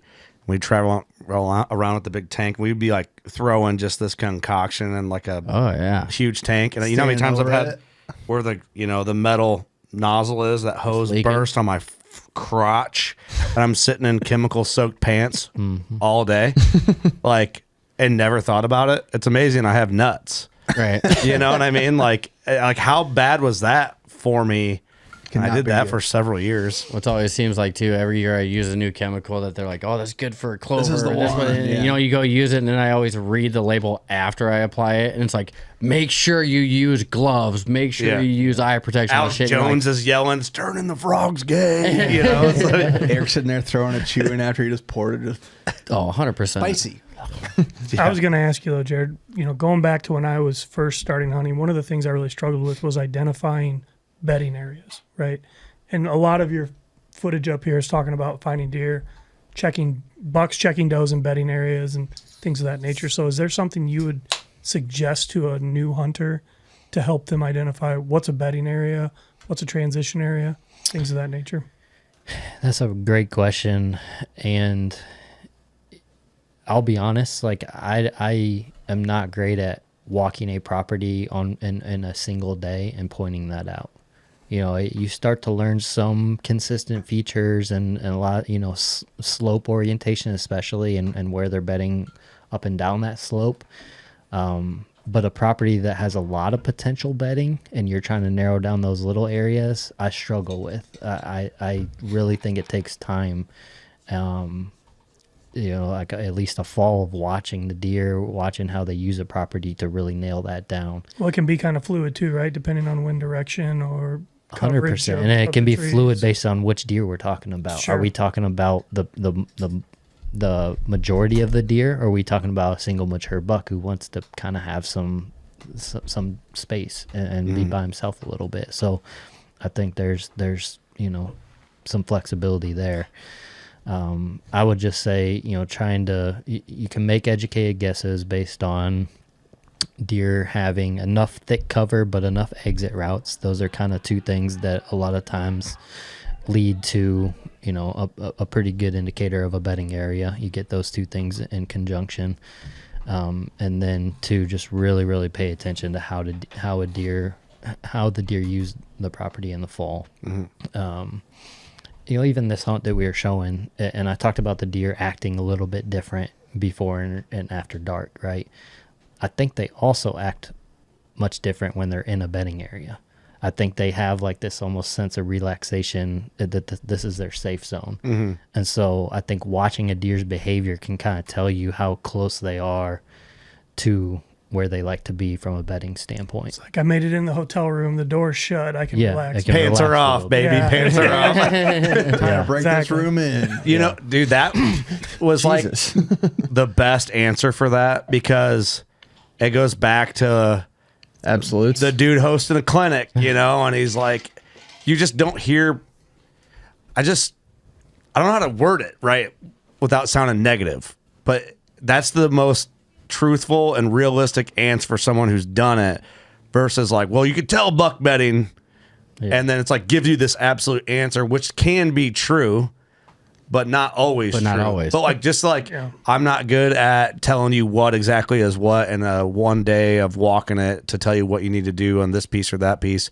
It takes a fall to figure it out, or probably a couple sometimes to be like, man, I've seen a lot of big bucks I've killed on this property that I have history with. A lot of them like to do this. And it's like pattern recognition to a point from experience. And it's like, I don't know, it's just a really refreshing answer. Yeah, and you can make educated guesses, of course, but I was wrong, and I should probably do a video of that at some point. But my new farm that I bought this past spring, you know, I had my guesses of, okay, most of the deer will likely core up in this area or this area, this area. I was wrong on a couple of those spots based on my experience this fall. And so I'm making adjustments going into the next year because of that. But again, that's the fun part. Like, you don't want to have it all figured out. You don't want to know. No. That's so true. And it is fun to like puzzle piece together. Like, you know, I mean, the deer I hunted, I called turn down. You watch him do certain shit. I'm like, fuck, he's going to lay in over there. Like, you know, when I moved, I'm like, I watched him go into the creek and there's nothing on the other side. Never saw him leave. He's got to be bedding in there all day. Yeah.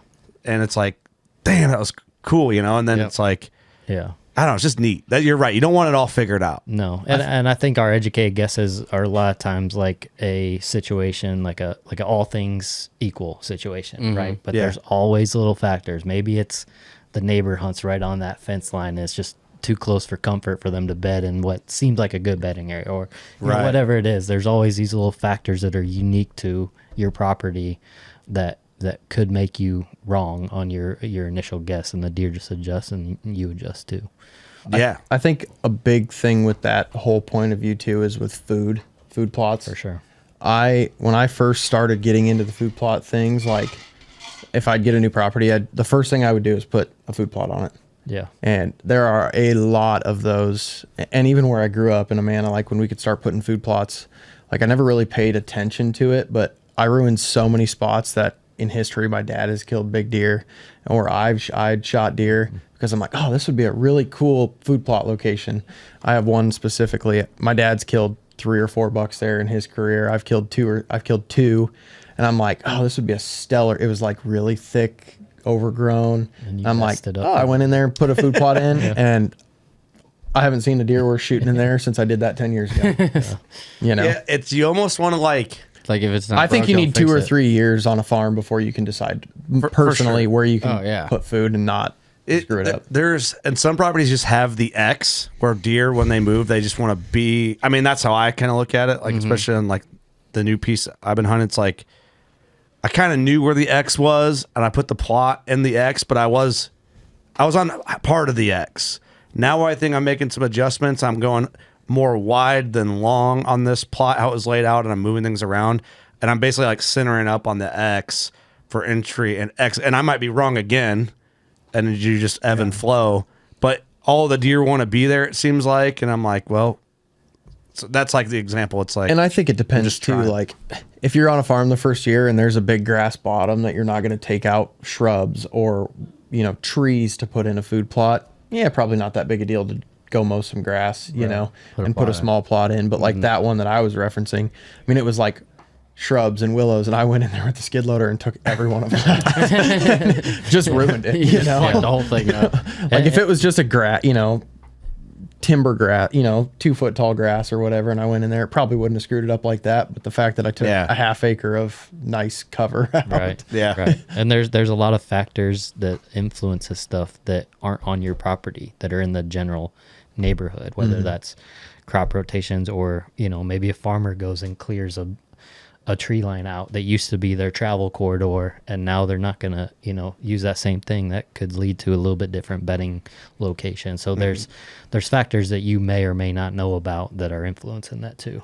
And I think a lot of that's ebb and flows every year too, depending on, like you say, crop rotation and all that stuff. Right. Yeah, you don't always have to. What you do and works for 5 years isn't necessarily going to work 5 years later. Right. it's fun to think. Some of the best conversation when it comes to deer in general.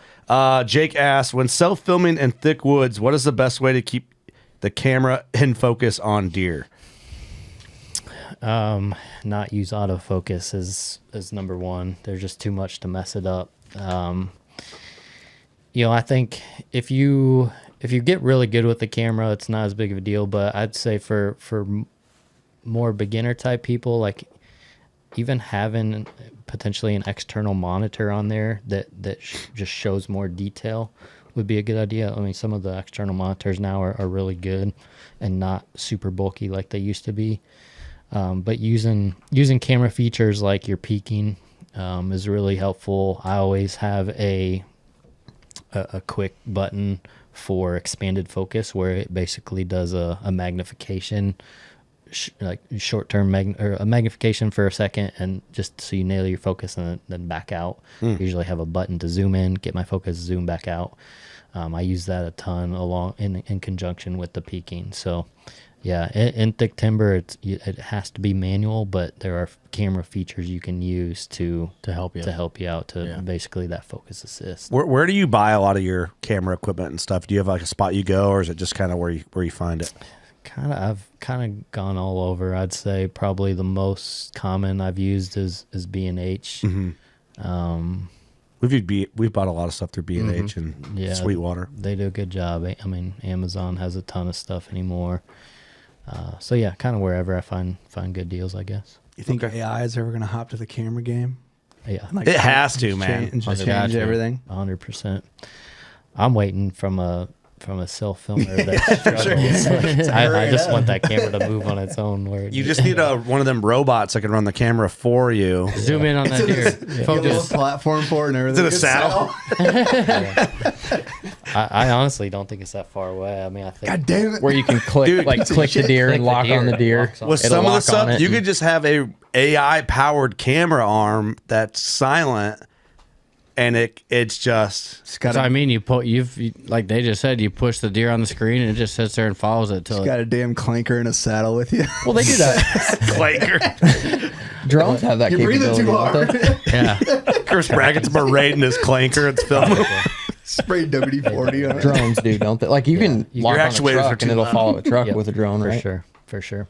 Yeah, like a hovering drone over you. Yeah. The thing I'm worried about is the day that you can type in like, show me 195-inch deer in the timber hour-long, like Well, basically why can't they do that now? prompt it out, and it just gives you a 30-minute hunt that you can watch. Dude, that like a fake hunt. Yeah. well, you could do that now for sure. There'd be some holes in it, but I mean, give me You can Sydney definitely do it. Sweeney shoot a 200-inch deer. AI is gonna. I think Doug. But I think what's going to end up happening with AI is, like, I'm seeing it on Facebook. Like, there's hunting podcasts, YouTube shows, all that. Their logo so AI'd that you're like, it kind of icks you a little bit. I mean, we're getting into this realm. Like, this is becoming really common right now. Or promotional things that are. It's fine, a little AI. I get it, but you know what I'm talking about. You see overkill. It's so AI that you're like, it's just. It kind of takes. It's a succubus on creative, just being creative and like original. And I think it's going to push a divide where people who are doing everything, original artwork, original content, there's ways to use AI as a tool. And there's a way that it's just like I don't want to listen to AI music. You know what I mean? I want a real dude shredding a guitar. Like, that's always way cooler. But it's going to push people, I think, to enjoy the real stuff, which will just be called organic content probably now. Which is, as long as they can even tell it's all real. natural. That's the thing. I mean, there's a lot of boomers out there that are getting fooled by fake tits on Facebook Reels right now. Beautiful. Hope you're having a good day, which is the creepiest shit you could ever comment. Hope you're having a good day. Have you seen that? I can't remember the comedian. He does a whole bit on that where he's like, oh, that guy's just the creepiest. That's the creepiest shit you could say. Dude, I randomly on my Facebook will have like a Singles of Iowa page that pops across. What the hell? Have you ever seen that? No, you're the only one. Oh, all right. And it'll be like, hi, my name's Beth. I'm from Fort Dodge, Iowa. And it's all these dudes that are just like, oh my gosh, you're so beautiful. And it's AI? No, it's like real people doing it. Oh. And it's like, oh, you're so beautiful. I'm from Knoxville. You want to? I'm like, this is the. And obviously, Jackie and I sit there and read all the comments. yeah. So now Oh, it you just gotta comes read 'em. all the time. Yeah, that's basically like T of the QC. You follow that Oh, yeah. Facebook page. Just Love you that realize how page. trash our area is. It's great. All right, moving on to the next. Let's get the hell off that and on to whatever this is. Caden asks, what's the most important thing you do to keep big bucks on the property? The most important thing. He's putting you into a corner here. Man, it's so hard to do. Deer travel way more than we think. They're gonna leave. Yep. Unless you have, 2,000 acres or something. He lives in the middle of it. But I would say the most important thing is limiting pressure and being smart about entry and exit. I don't think it's a physical feature. I think it's pressure oriented. That makes sense. For a mature deer, for me. I like that. That makes sense to me. Easy peasy. That's something everybody can limit. Yep. Yeah. I mean, obviously you want to offer them as much as you can from a food, cover, water standpoint, but they're still going to travel, and I would rather just have them feel safe as opposed to having every single thing they need. Right. That makes Going there sense. when it counts. Yeah. Okay, this is Jackson. I don't know if this is I think this is a question. Bucks and does do not have set bedding areas? ? Intermingled, not strictly segregated. So I don't know if he's asking you that or if he's telling you that. That sounds like telling to me. Bucks and does do not have. Jared, let me tell you something about whitetails. Listen That's here. actually Thank fantastic. you. I know you're the guy taking the Q&A, but I'm just going to tell you a little fact. fact for you. I think it's a question because there is a question mark on there. Bucks and does do not have set bedding areas. Question mark? Intermingled, not strictly segregated. That's how that would read if you were reading it aloud.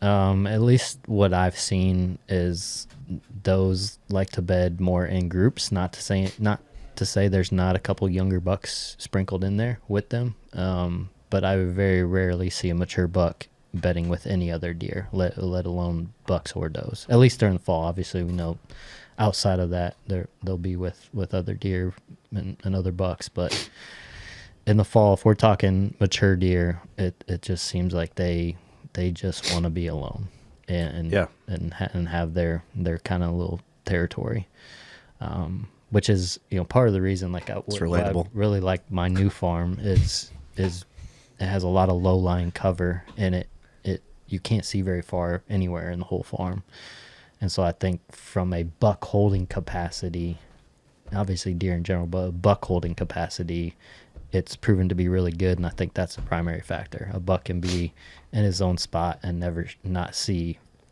other deer, even if they're 75 yards away. I like this question here. Wyatt asks, any experiences with small town jealousy on big deer? I'm sure.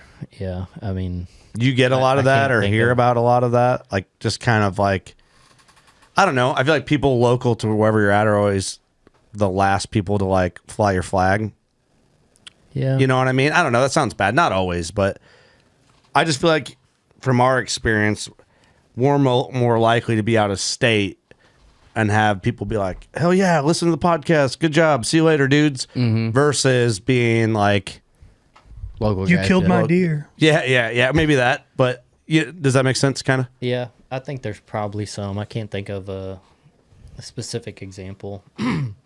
Like this deer that I killed, I told you that this deer last fall I killed on a small property with a ton of pressure, a ton of hunters.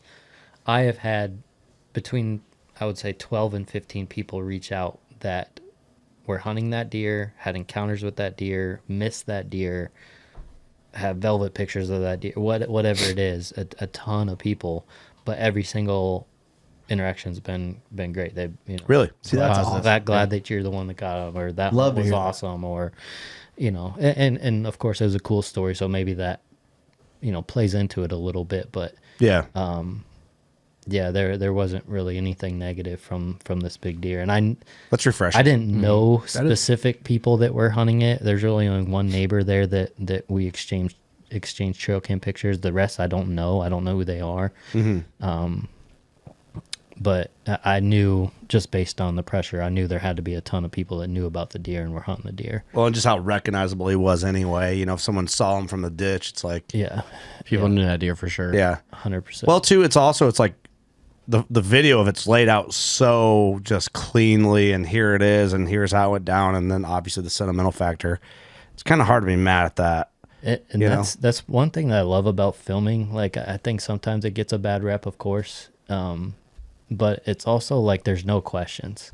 Yeah, true. A lot of times a big deer gets killed. It's usually not on camera, right? Mm-hmm. And automatically people think about like weird. Yeah, right. People think about They had to borrow someone else's. It's that big deer jealousy, so they jump to conclusions about how it was killed, if it was shady or not. But the thing about filming is like it's all you can see exactly where I killed it. When I killed it, all that type of stuff. So there are no questions to kind of lead to those jealous, rumors. And it diminishes all that stuff instantly. Yeah. Especially the way that you put out your videos, it's like, for sure. Why was that cut there? That was weird. You know what I mean? Like, right. And if you don't film, call the game warden. Yeah. Yeah, do it right. 100%. Well, it's funny. It's like you've done that with your deer, and Devin did that with, the cemetery buck he shot out in Salt Lake. It's like those deer are big enough where I absolutely would. You got to think about that stuff. Biggest deer Jared hunted that got away. Do you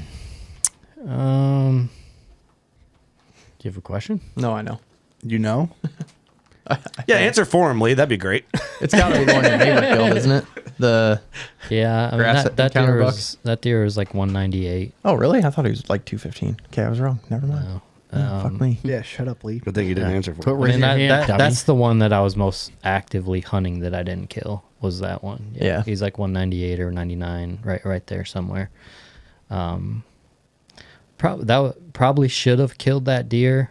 Of course, hindsight's 2020. You probably would have made some different decisions here and there looking back, but that was on a property. He didn't live there all the time. He spent a fair amount of time there to make him at least somewhat killable, but it was a hard farm to hunt. There was very few trees to hunt, a lot of CRP.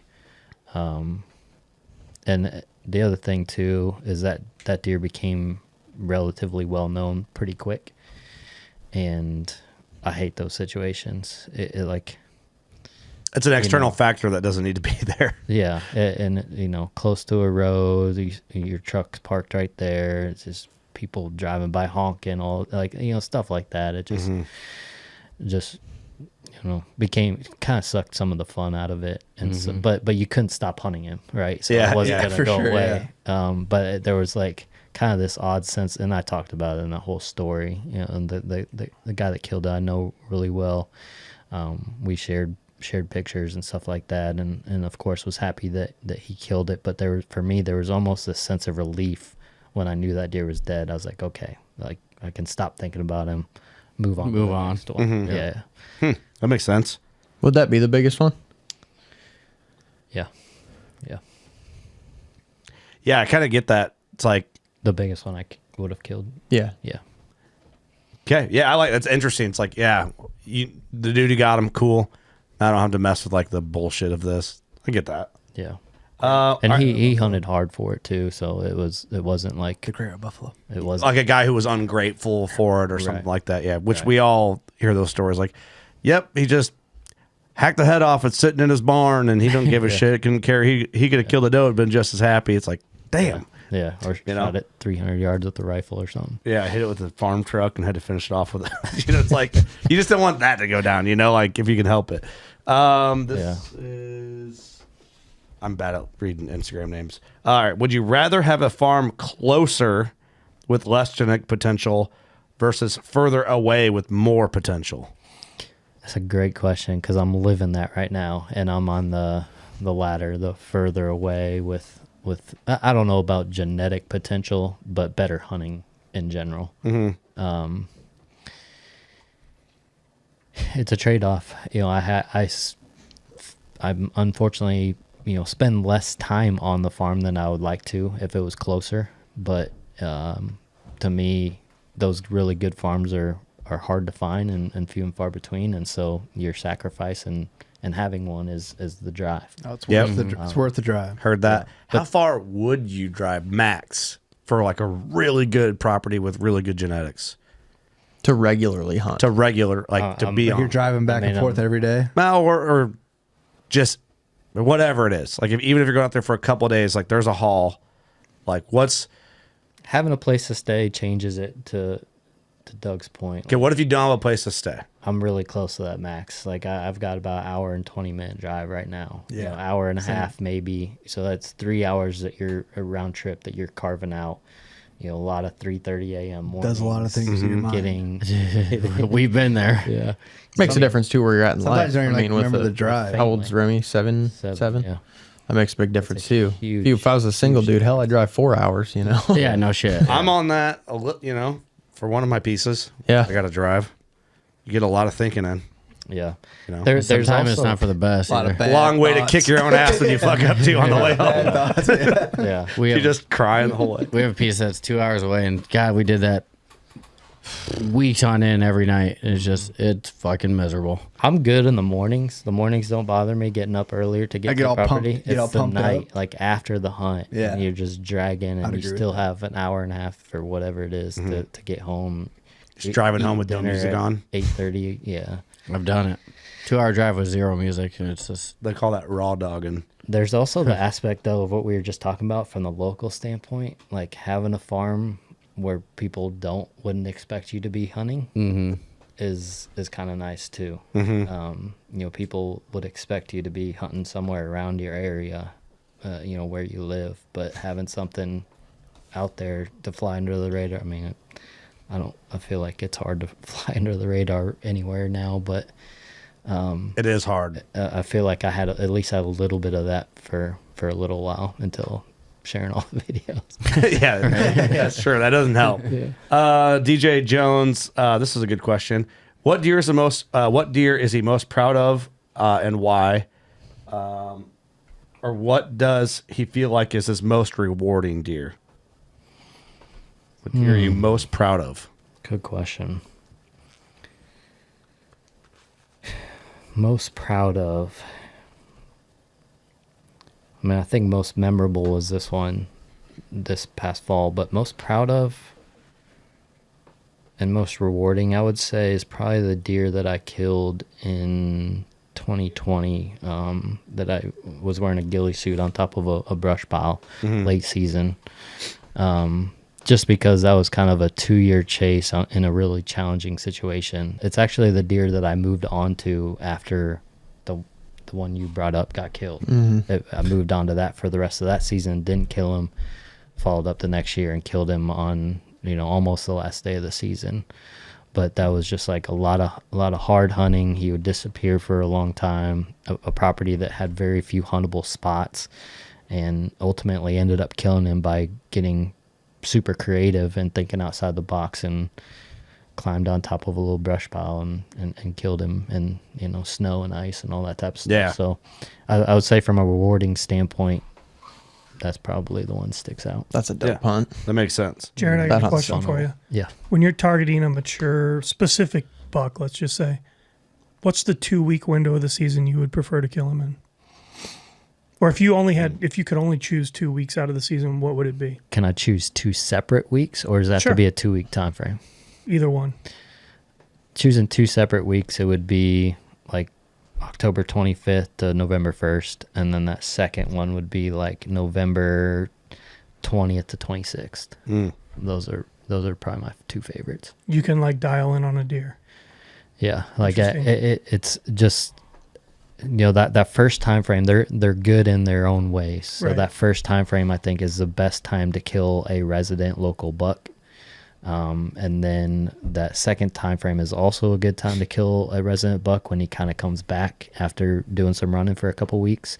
But it's also the best time to kill just a random giant too. Yeah. So it's like your chances go up a lot once you get outside of that. There's a reason I skipped over the primary rut weeks, and I just think it's all kind of a guess at that point. A shit show. You put yourself in good spots, but as Yeah. far as killing target bucks, which I like to target individuals, it's so hard. It's hard, yeah. And that makes sense the way you described it, but I was surprised you didn't say later season. Yeah, it's a really good time, but it's a grind. They have right? to be alive then. Yeah, like that's there's a true. lot of time for them to get. Let's be honest though, cold weather sucks. It sucks. Even It sucks. as good as the hunting can be, if you Yeah. have the recipe for it, it is nice to be in there like November and it feels crisp and it's cold, but you're not dying. When the sun comes up, warms you up. I feel like deer like that though. When it's nice out, like for us, I feel like even though they got winter coats on all the time, I just feel like if you're like, it's crisp and nice and it's a good day, Yeah. I feel like animals kind of have that same vibe a little bit. You think they got Am I out of shitty my days? mind for saying that? Do you think they got shitty days too? Oh yeah. Oh, for sure. Hell yeah. You ever seen deer when you know they're cold and they're all bristled and it just looks like they're not having fun? Oh yeah. They just don't get to get out of it. You know? It's insane. Yeah. You know, It like sucks it's so much. crazy what they go through, but that has to suck. Yeah. Oh yeah, It's let gotta be me wake up when it's 0 degrees and 20-mile-an-hour winds and go pick through ice and snow to find Let me chew on this Just to 3 survive, beans out in the yeah. middle of this field. this tree bark No for a way. little bit. Yeah, I'll just eat this Yeah. bark. Right. You know? I mean, lay back down and hope for the best. Yeah. I mean, we know when you see that everything's moving, Yeah. the squirrels are out, it's just like a good day. You can kind of tell It'll be a that. good Love day. those days. Yeah, the goats are out. And not to put words collar in your goats mouth, are but around. I think probably because you solely bow hunt, late season is substantially harder. There's more eyes. For sure. They're way more on edge after being chased around for the entire year. Yeah. Entry exit's tougher too. Yep, for you sure. pretty much have to have food, Yep. and a lot of times it's a bigger food source. And to your point, harder to get into, but harder to bow hunt as well. Yeah. Especially in range with 50 pairs of eyes. Yeah, and that's like at least for Iowa, our quote unquote late season is after 2.5 weeks of gun season, and Yeah. so Or a they've lot been of times chased. my target's not alive at Yeah, that. see in Illinois, I mean they're done basically shotgun season's the week after Thanksgiving when the majority of the pressure's done. So they've got a Yeah. good 4 to 6 weeks Right, before the end of bow season, so they can kind of settle down a little bit. right, that makes sense. Yeah. Yeah. For any deer that haven't been shot on the run on Yeah. a deer drive, the person didn't know they hit them. They had 30 bullets whizzing at it. Okay, the next 3 are pretty fun. All right, this is Seth asks, is it gay to gun hunt for turkeys as an archery only deer hunter? No. Next question. No, I would say First one no. to answer is gay. I would say no, because I do just bow hunt turkeys. I think it's I don't remember the last one I killed with a gun was, but I can tell you, last year I would. for you. Oh, I thought you were talking about me. I was like, oh, no, when I did last year. You're wrong. No, I think there's an aspect of me that believes turkeys should be killed with a gun. Like the bow hunting is very tough, and it's different than hunting deer. Yeah, Well, we talked about it out there. I would hate to know how many turkeys get an arrow sent through them that don't get found or during turkey season. I mean, the amount of birds that are wounded with a bow would probably shock you. Yeah. Yeah. I would say no matter what weapon you're using, we talked about this too, get out of the blind and go, experience sitting up next to a log, or just being out there is a much different experience than kind of feeling like you're in a closet shooting a gun out or a bow, Yeah, like what I did. Like, nice. Let's go to Oklahoma. Well, that's fair. I feel like the turkey shotgun thing, everybody gets it, but bow hunting them is way more of an adrenaline rush. I mean, like when they come in and do the thing and they're in your face, like it is special. Oh, it's awesome. It's just you just have to have a ton of patience to get the right shot. The turkey's vitals are small. They kind of change position based on full strut, half strut, quarter strut. And they never quit moving. They're always moving. So you have to have a ton of patience, which I know a lot of guys don't have. But the cool thing about the archery game is, we said this, like the bow hunt begins when the gun hunt would have already ended. Like, you know, when that bird gets in gun range or, inside of whatever, 25 yards, it's just a beginning. Like you still have to find a way to get drawn and get the shot off. And that's what's fun about bow hunting outside of a blind is the challenge of just getting drawn back is insane without them running. Without them seeing you. Yeah. Not for me. Yeah. Well, we know it's like crossbows. It's exactly the same as regular bow hunting. Getting drawn back with the crossbow is tough. Yep. There it is. Yeah, we were waiting for it. Yeah. Relax.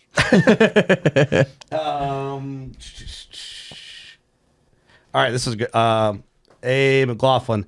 In one of his hunt videos, he shoots something from a slingshot from the tree stand. What was that? I feel like you asked me about that too. Yeah. Yeah, last episode. Yeah, that would have been, I think, my hunt from not this past fall, but the previous fall. But I've done it a lot from the tree stand. So where it came from, obviously I self-film a lot, but the biggest challenge in self-filming and trying to get good footage, a lot of guys will like put the camera ahead, like guessing where the deer's going to walk, and then they can just draw back and stop them normally like you would like when you're not filming. But getting a deer to naturally stop when you're ready to shoot, without being able to make a loud noise, like your typical how you'd stop a deer. You don't care if they whip their head at you, right? Because they're in your shooting lane. You're ready to shoot when you're stopping them. But if your hands are still on the camera and you do that, and he whips his head at you, you're screwed. You're not making that transition from the camera to the bow. And so where this whole idea came from was, how can I get some scent out there, just like deer scent or urine or whatever it is, out into some spots where I think, like, if I can hit a trail, get that deer to put his head down for a couple seconds, give me that time to switch from the camera to the bow. Just that curiosity for him to stop. Exactly. And just, obviously I don't want to walk out there and actually lay all my ground scent out to put some scent out there to stop the deer. So that's what just came. I bought these little wooden beads from, I think I got them from Etsy, and they had holes drilled out of them. I put a cotton ball and I'd put some of my scent on there and just slingshot it out into some strategic spots where I would just hope if a buck was moving, he'd stop just for a few seconds just to give me time to move over. So to answer the question, it's just deer scent on a little bead that I would shoot out into the field with. What's the deer scent that you're putting on specifically in that application? Daywalk is my scent mock scrape and scent line, and it depends on the time of year as to what specific scent I would use, but a lot of times I'll just use more of like a curiosity scent. Sometimes I'll use something that has some estrus if it's the right time of year, but again, my goal is just to have it be out there to get them to stop for a few seconds. The other thing with that too, I try to use very, very little scent. I don't douse it because I want that scent to dissipate relatively quickly. I don't want it sitting out there for 2 days. Yes. You know, Yeah. like I want it to dissipate pretty quickly. Mhm. But it's amazing how effective it's been. You know, the deer, I've had a lot of non-shooters, you know, just stop and smell it in just a few seconds and they move on. Like, it's not a negative reaction or anything like that. It's just like, hey, you know, what is this? But it provides the perfect amount of time to make that transition. Smart. It's cool. Yeah, it is smart. Yeah. I don't know if this person's actually seeking advice, but I'm going to read it like they are. Mudslinger 7, best way to not suck at killing big deer. Don't ask me. Oh, man. They didn't. Don't be I don't Doug. rub your feet either. Did you say don't be Doug? Yeah. No, I'm just. Oh, damn. Don't add external pressure by making body modification bets with your friend Eric. Or triple down. Quadruple down. Quadruple down, yeah. Man, that's tough. Best way to not suck at killing big deer. Keep failing until you figure it out.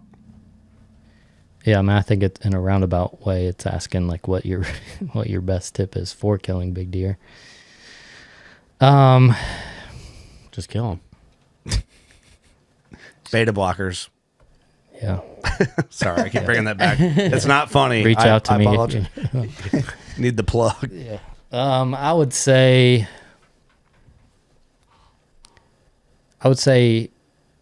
you know, my biggest thing that I think about almost all the time, whether it's going in for a hunt, putting in a food plot, where to put a stand, it's always entry and exit, because when killing big deer, I really think you only have so many opportunities, obviously, but the impact that we have every time we go in to hunt a big deer has way more residual effect than we know about.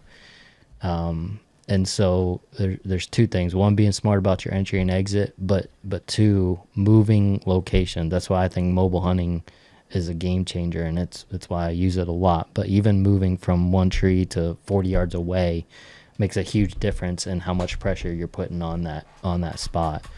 So I'd say that's, I don't know. I mean, there's a million things, but if I was to try to just pick one general thing, is just think about what you're doing to apply pressure and how to minimize that. And usually it's something to do with entry and exit. Yeah. Damn. Nailed it. Yeah, that guy got like the most legit answer ever after that kind of a joke question. What would you say? I mean, yeah, I mean, you worded it way smoother and smarter and more calculated than I ever would have worded it. I'm like, I don't know, man. I mean, it does make the most sense, like generically across everybody's piece, no matter where you're going. Is entry. If you can eliminate pressure in any way, it's gonna have a positive impact. Especially if you're planning on hunting there for a season.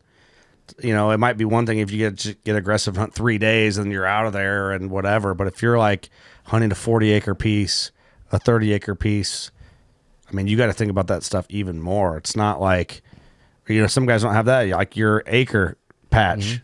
If you go in there recklessly 3 times in a row, ask me how I know, because I used to do it. Yeah. I never killed anything on there until I figured out, hey, dummy, if there's a big deer in there, don't go in there. Yeah. Well, sometimes less is more with a lot of that stuff. You know, it's, I don't know. I guess a way I've tried to combat it is like, I have the itch and I want to go hunting, even though the conditions aren't right.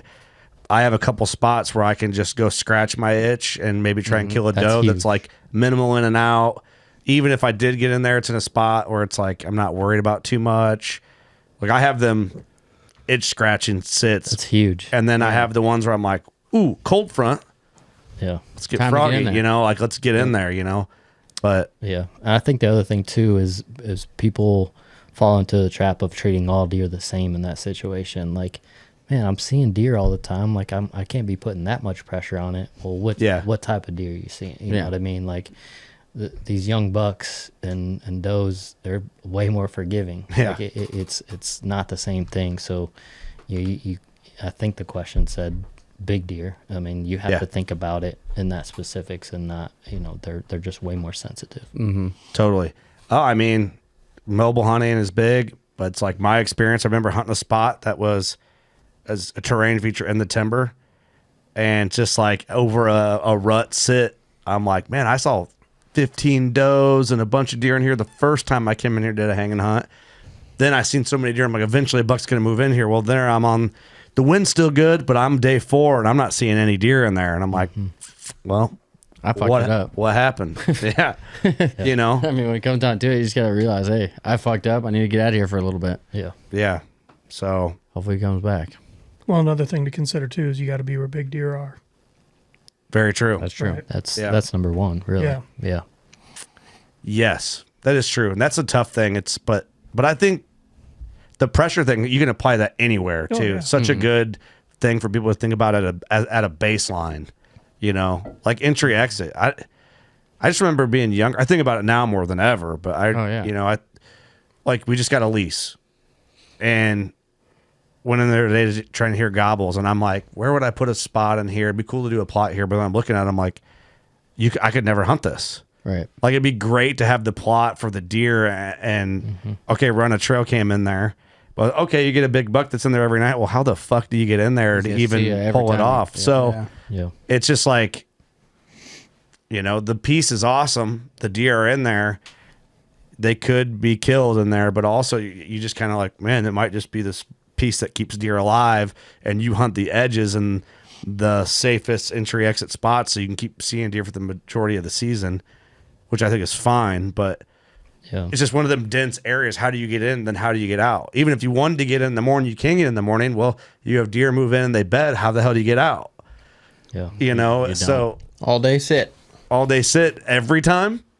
Only go in there when it's good. Right. Yeah. So that wouldn't be the scratch the itch spot. Right. It would be the get in there when it's good. Yeah. And a little bit off topic, but you can have those spots where, like, I've done it plenty of times where I've planted the food plot knowing that I can't hunt on it, but I can catch a deer coming to it. Right. And sometimes that's even a better situation because you can usually get out cleaner instead of a field full of deer. And second of all, how many times have you seen where a buck will stay just off of it? He just needs to be close enough to check it. Yep. He doesn't have to go out into it. And so like just being off can be a good strategy. So I do have those spots where you plant the food knowing you likely can't hunt the edge of it. Mm-hmm. Yeah. Now that makes sense too. Another factor to consider. A lot of angles. That's a lot of angles. It's fun. The conversation never gets old. That's why we're 11 years nerding out about it. It's just the best nerding out about it. thing to talk about, man. It is. Whitetails. I don't know. I like them more and more every year. Like I do. The more other things we hunt, which I still love all types of hunting like that. Something about coming home and like whitetails, focusing. I have more effort in them now too than I ever have. Yeah. Like year-round effort. And I think that's what makes it even better. I think that's why you look forward to coming back to it. Well, it's like what we said. You hope you never have it figured out, but that's what's crazy is like, think about how many conversations, especially you guys, have had around whitetails, and you can still have in-depth conversations like this without like covering the exact same information over and over again. Right. Like that's pretty awesome. Yeah, that shows how like obsessed we are. Yeah, I mean 777 podcasts. Not all 100% whitetail, but that's a lot of deer conversations and strategy and stuff that gets talked about, and you're still finding new things to debate and still learning new shit every day. Totally. Helps that we're dumb, but too. It probably really does. That's why we have people like Jared in. Yeah. So we can get a little bit smarter, hopefully. Yeah, it's like I'm gonna drink less on this so I can remember this information. But it's like people come in, they're like, "What do you talk about?" It's like, well, just hunt. Every episode, you've done 777 episodes. You talk about hunting every time. It's like, well, we cut up and mix it up. Like, but yeah, majority of the time, yes. It's like, shut up. I don't know. We have a good time. It's just. But people who don't know don't get it. Yeah, and that's fine. I do have a question for Todd, Jared, I guess everybody, but those two primarily. So guess we're not cool enough, huh? Put them well, they just do substantially more work on farms what do than you guys anybody want to else talk about over here. Just hang out. I think I'll just go fuck myself. Go ahead, Lee. Anyways, so if you have a property that you don't have any food on, it's a big timbered property, pasture, CRP, and all the deer leave for their destination food source, and you have an area that is polar opposite of the current deer movement, that you could put a food 5 acre, whatever, 10 acre, whatever size grain plot as a destination plot, would you continue to hunt it how you hunt it with the deer leaving for destination food, or would you put the food, which is on the complete other end of the farm, and relearn how to hunt the deer going to that food source to try to keep them on the farm? You want it? I mean, I'll go first if you want. Sure. I think I would just try to go with the established, routines and try to manipulate them in there. And what I probably would do, instead of giving them an alternate, destination plot, so to speak, I would probably try to do some sort of a little quote unquote drive-through plot to catch them going back out to the bigger, destination food plot, which I've actually got a lot of the destination food plots around my farm are not me, right? They're coming off of me to go to those spots. And I kind of prefer that. It kind of clears them out, lets me get out of the woods okay. And then they're off of me overnight, and they're coming back into me in the morning. So that's probably what I would do. Like kind of almost like a staging plot on their way out to their big destination ag. Is that what you mean? Yeah, I mean, deer are going to do what they want to do, right? So Yeah. you can kind of just flex them a little bit, just encourage them to maybe just check something out on their way to doing what they were going to do anyways. Yeah, That's check that probably what plot. I would try Make to it do. their idea, kind of in a way, like where they're going anyway. Yeah, I think that makes sense. to try to like completely reroute what they're doing. Try and get It them might to work. 180. It might work great. You know what I mean? And that's kind of the point that Jared was making earlier is like try stuff. Right? If it didn't work this time, then go back to doing what they were doing before. But Yeah, tear out your dad's historic bedding with a skid steer so Right. it fucks up his future hunting. Lee. Yeah. that's the approach I would take. Though. Hey, try some stuff. Yeah. No, I like it. That So makes now sense. give us the right answer, Jared. No, I like it. I would try that transition plot or staging plot just to try to hold them up a little bit longer for you to have a chance at them if you can. Now, if you can't do it where it goes with their natural movement, it's funny you said that at the end. I would absolutely try to change it. I would absolutely, at least 1 year, try to make my food source where I can hunt on the other end, see if I can change their movement. Doesn't hurt to try. Yeah, I mean, It'd be a cool experiment. If that's the area you can plant food, I would absolutely try it before I completely cross that off the list and try to figure out how to hunt them. And part of it for me with this property is I'm a shed antler nut. I should find 50 antlers on this farm a year, and I find like 5 because they all leave. They're going somewhere else. All the sheds are found by the neighbors in the destination food sources. Almost, a huge percentage of them. So obviously some deer bedding on you. All of They're them bed on just- me, primarily. If you planted where you're thinking about a destination plot, does that is it in closer proximity to the bedding than Yes. the destination? See, yeah, I just, in my experience, they hit the closest stuff first and they go further later at night. Yep. It is. Current destination food source is one direction, and where I could put food is the exact opposite direction. And the bedding is probably 60% of the way into the timber from the destination current food source. So it's Towards where you're 40% newer. from where the new would be, 60% from where the current is, if that makes sense. How big of a herd do you think you're talking about? Late season, a pile. 30, 40, 50? Pile, probably. Yeah, plus. What's a pile? So, I mean, how big of a plot could you put in there to hold that many deer till where they're dropping antlers? The area I can do is about 5. That's a good amount of big. food. Yeah. Like the destination plots, are you just talking about picked ag fields? Yeah. It's just us. Yeah, Just ag fields. I think you're still going to have the advantage. 1, you're closer to bedding, and 2, you're going to be standing food Right. as opposed to pick. They'll find it. I was just curious to see your guys' opinions on that because Great question. I've been contemplating doing it, but it's gonna completely flip how I've hunted the farm for the last 4 years. You know, and I've had success, or close encounters where I could have killed deer, but not necessarily the deer I was hunting. Yeah. But it's gonna completely, fully flip what I'm used to doing. And there's a chance that maybe they're so comfortable going that direction and eating the picked egg fields, a lot of waste grain or whatever, and it may not work. But my gut tells me at least a good percentage of deer would go to the standing food that's closer to their bedding. And access for me, if I put the food in, is going to be exponentially better too. Sounds like a no-brainer. Sounds like you need to put the food in. I was just curious. It'd be a really fun guess and check. Does this field currently have willows and just making sure. No. It used to until he took it off. He already demoed those. Yeah. No. That's funny. Great question. That's a fun one. Yeah, I was just curious because I was contemplating doing it, but I just wanted to see your guys' opinion on what you would do. Yeah. And we got two polar opposite opinions, pretty much. You didn't want you don't touch it, you do it. I like it. I mean, guess and check. It's fun. The Lee Her Vlog. Vlog. In a vlog? No, I'm not going to vlog shit. Well, that sucks. I think that would be fun. I mean, at least fill everybody in. Are you going to do that? Is that your plan this next fall? If it ever dries out, yeah. I heard your conversation about after killing a 200-inch deer that you'd start shooting a recurve. I know. I think had it so should be many fucking people message me about that. I think it should be you have to start filming everything you do, including the hunts. Oh God. Jared, how many big Does a max cam count? No.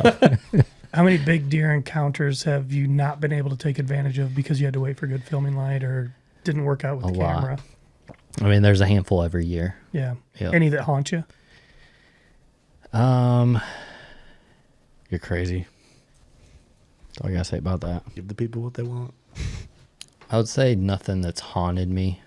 I think earlier on they haunted me a little more. Now it's just part of it. Yeah, once you get it done. Yep. Yeah. You've done it so many times that it's just kind of. Then you have the hour and a half drive home, like thinking about it. I mean, but I throw that camera out the window. I'm not dealing with this anymore. You got to remember, Doug's the lowest of the low right now, so he's having a hard time relating with what you're saying. Doug's all negative. I think it stings less because I get to take something away from it. Like I got killer footage, I just didn't kill the deer. Like so, I feel like it's a better situation than having not got any footage and didn't kill the deer. Sure. So, I wouldn't use the word haunt. Yeah. At this point, anyway, I definitely had some early on when it was, 12, 15 years ago where I was really frustrated. But now it's on to the next one. It's the most positive fucking thing you probably could have said. God damn. God, this guy don't miss. It's fucking good. And speaking of me filming, not this year, but the year before I did it, and I had not a ton of footage, but enough that you could have pieced something together. And when the deer I was hunting finally gave me a shot opportunity, my camera arm wouldn't reach around, and I said, fuck it, and I shot the deer. Camera arm was over here, and it wouldn't reach all the way around the big tree I was in to film, so I said, fuck it. Those situations, like, obviously I hear that all the time. Like, most guys would say, screw the camera. Like, they go in with good intentions, but then it's like, I'm not going videographer. It's another level, man. But that's why... But I wonder how you many, like, if you would have just given it a chance in that situation, like, maybe he would have stuck around longer for you to get good footage. He was passing. Because I think about. I don't want to know that. I don't want to know that. Questions we don't want to know. I mean, just watch my past few years of hunts. Like, I've had a bunch of situations where you ran out. It took a long time. Like, there's a lot of frustration, and this one was an hour. I've had multiple that were like that, but they eventually did work out. Like, it eventually got the shot. It just took longer. So I wonder how many people that ditched the camera early actually would have got a killer footage if you just would have been a little bit more dedicated. It makes sense. I'm not. Fuck me. Hey, I can tell you right now, I'm not that dedicated. I'll tell you. It's just hard to be, man. I get it. You're just. That's why you're doing what you're doing. Yeah, I don't know. I think I've seen enough, or like, I've lived enough of like the moments where I can go back and relive these hunts because I captured such good footage that to me I don't even question whether it's worth it anymore. That makes sense. It's not like it's not easy. It's not easy for me. It's just as difficult for me as it is everybody. But but because I've had enough experiences where it's like, thank God I had the footage. Yeah. Thank God, like I can just, every encounter I've had for the last 15 years plus, I go can back pull and up. watch. Right. See, that is cool. I have nothing missing. I'm shooting traditional before I'm filming, just so you know. That's my option. Well, why don't you do the traditional while you're filming? That ain't me, brother. That's fair. My name is not Jared Mills. Yeah. I don't even want to bring, I have great intention to film. Like you said, I go in with the best intention. Sometimes it works out not as pretty as you're going to do it, but something. It's always earlier in the season. It's good intentions, and then each day that goes by, it gets worse and worse. Yeah, you have to. I think it's one of those things you have to get over the hump and have some to relive, because the furthest ones away from like the present day, like the most historic ones, are the ones where I keep getting more and more appreciation of, because I think naturally our memory, like recall, is only so much. Like there's a lot of details that you miss. But for me, when I pull up a video, it's like it all of a sudden brings these little details, like, oh, it was windy that day, or man, I remember how cold it was. Like some of those little things you forget as time goes on about a specific encounter or hunt or kill or whatever it is. But the video like just brings all those details just back into a vivid memory right away. And that's what's been pretty cool and eye-opening for me as I've accumulated a lot of historic footage. Plus, when you're older too, like your kids and like your relative and family and friend like can go back and see that stuff. Yeah, especially like when we're all dead and gone. If you have like that much documented, that's pretty neat. Oh yeah, that is cool. Like, and that maybe it doesn't mean as much. Like all I'm thinking, it's like if my dad had the Geyer buck on film. Like, it'd be epic. Like for me, watching now that he's passed, it's like, whoa. Could you imagine? Yeah. Yeah, that adds another factor to make you want to put a little more effort into it a little bit, Even with me, like every time I kill something, I call the wife and kids, just like some of the videos of that's all caught on camera, and it's just cool to go back and watch and like even see the conversation. When there's a camera guy. When there's a camera guy, you can see the conversation with your kids and your wife and stuff. Like it brings you right back into that moment. Yeah, even the post-kill stuff. Like, that's what I mean. That's that's and one big thing that I like to tell people is you do not have to do it at the highest level. In fact, I would advocate against trying to do it at the highest level. Just get enough for your own memory. Yeah. It can be rough. It can be out of focus. It can be bad audio. It doesn't matter. Just that little bit helps your memory so much down the road. It doesn't have to be the highest quality. Yeah, it's good advice. Bingo. Dude, I really enjoyed this episode. It was awesome. I feel like it was a winner. I feel like every time you're in, we have a good time. So I appreciate you making the effort to be here with us in person in the studio. I appreciate the invite. I love sitting down with you guys and having this conversation. It's always just fun. It's just a relaxed atmosphere. You don't feel like it's an interview by any means. It's just like, it's that deer can't feel. Yeah, man. And definitely appreciate you guys. We should try and do, I know it's tough, and we don't really schedule too much October, November, December, but we should try and do one sometime in the fall when it works. And I know that's tough, but if it works, we should try and stay on the horn and just have a full like nerd session. That'd be fun. Maybe after some tags have been punched and when time changes and it gets dark early, and then we can figure it out. Well, the cool thing about those situations is like there's a lot of recent data to pull from. Like, everyone's going to have a little situation like, hey, what would you guys do? This is what I'm faced with. What do you guys think? And it's just this kind of brainstorming strategy, like fun. Deep dive. And that would be cool. The timing of that's fun. Yeah. Well, because we don't really, we try not to book out. I mean, sometimes we do, but we just never know what we're all doing. Yeah. But like we're all close enough, we could figure something out. But we can throw them together quick if we need to. Yeah, we could figure something out. I mean, even if we'll just stay on the horn, figure it out. I mean, we'd come to you and smack golf balls or whatever you're up to nowadays.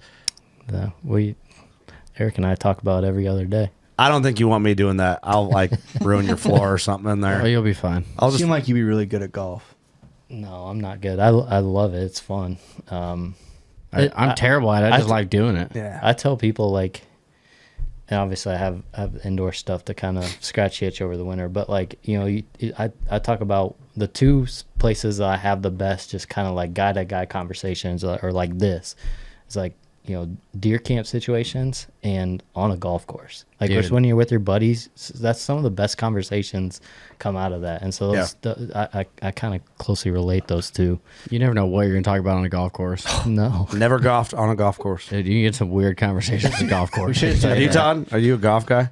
I do enjoy playing. I'm not very good. I just don't invest my time into it, but I do enjoy when I go. Yeah. But to your point, you know, you got 4 hours with guys that usually you're pretty good buddies with. Exactly. Stuff comes up. Shit comes up. We should do interviews on the golf course. I'm telling you, we've talked about this. Oh, yeah. I mean, that could get interesting. Yeah. Need to make it happen. We'll golf one of these days. Few summer shandies. We won't be talking about it for what? Even I at have Top $1 Golf for every time either you or I have said that. Yeah. All right, there's something there. But dude, all right, you want to plug anything? You want to plug some sense? You can get shameless for a minute. This can be the shameless segment. I mean, if need be. Nothing crazy. I do, like, from a career standpoint, like I'm very busy right now because I enjoy the business side of things, and having control of my own stuff, like where I'm a power user, and that's like Muck Scrapes is one of them. So I have the Daywalk brand, just really good sense that are, you know, great for hunting, but especially inventory wise, Muck Scrape wise. And then I'm also getting ready to launch my own food plot seed line here in a couple weeks. So cool. Yeah, I mean, guys, I like helping new food plotters. Like we've been talking about food plots and stuff, but food plots can be so overwhelming for a lot of guys, and a lot of guys, you know, don't have the equipment, don't have the knowledge. They're dealing with pretty tough situations, you know, small acreage type, you know, maybe it's a quarter acre or whatever it is, and you're trying to figure out how to get past the deer browse. So I like helping new guys get into the food plot industry or food plot game, but also, you know, seasoned guys being able to tweak stuff and just get better at there's so much information out there when it comes to so much blends and how to fertilize, how to plant, how to do everything. So yeah, if guys have interest in any of that, you know, want to order seed, want to talk Muck Scrapes, they're always welcome to reach directly out to and I can link that stuff in the episode description, so whatever links you want we'll throw in there. So awesome. Sounds good, dude. Appreciate everything. This is really enjoyable. I had fun. an awesome Thanks time. for coming. Awesome. Yeah, thank you guys, I appreciate you. Always a blast. Any closing thoughts anybody want to throw in? No, I think we hit it all. It's fun to nerd out on whitetails during turkey season. It is. I know, we're back, baby. We're back, baby. We're back. It's They're my fun favorite. to chase around, but nothing compares to whitetails. It just doesn't. True. It's so true. Okay. Thanks, everybody. You know what to do. Go shoot your bow. See you next week. Peace.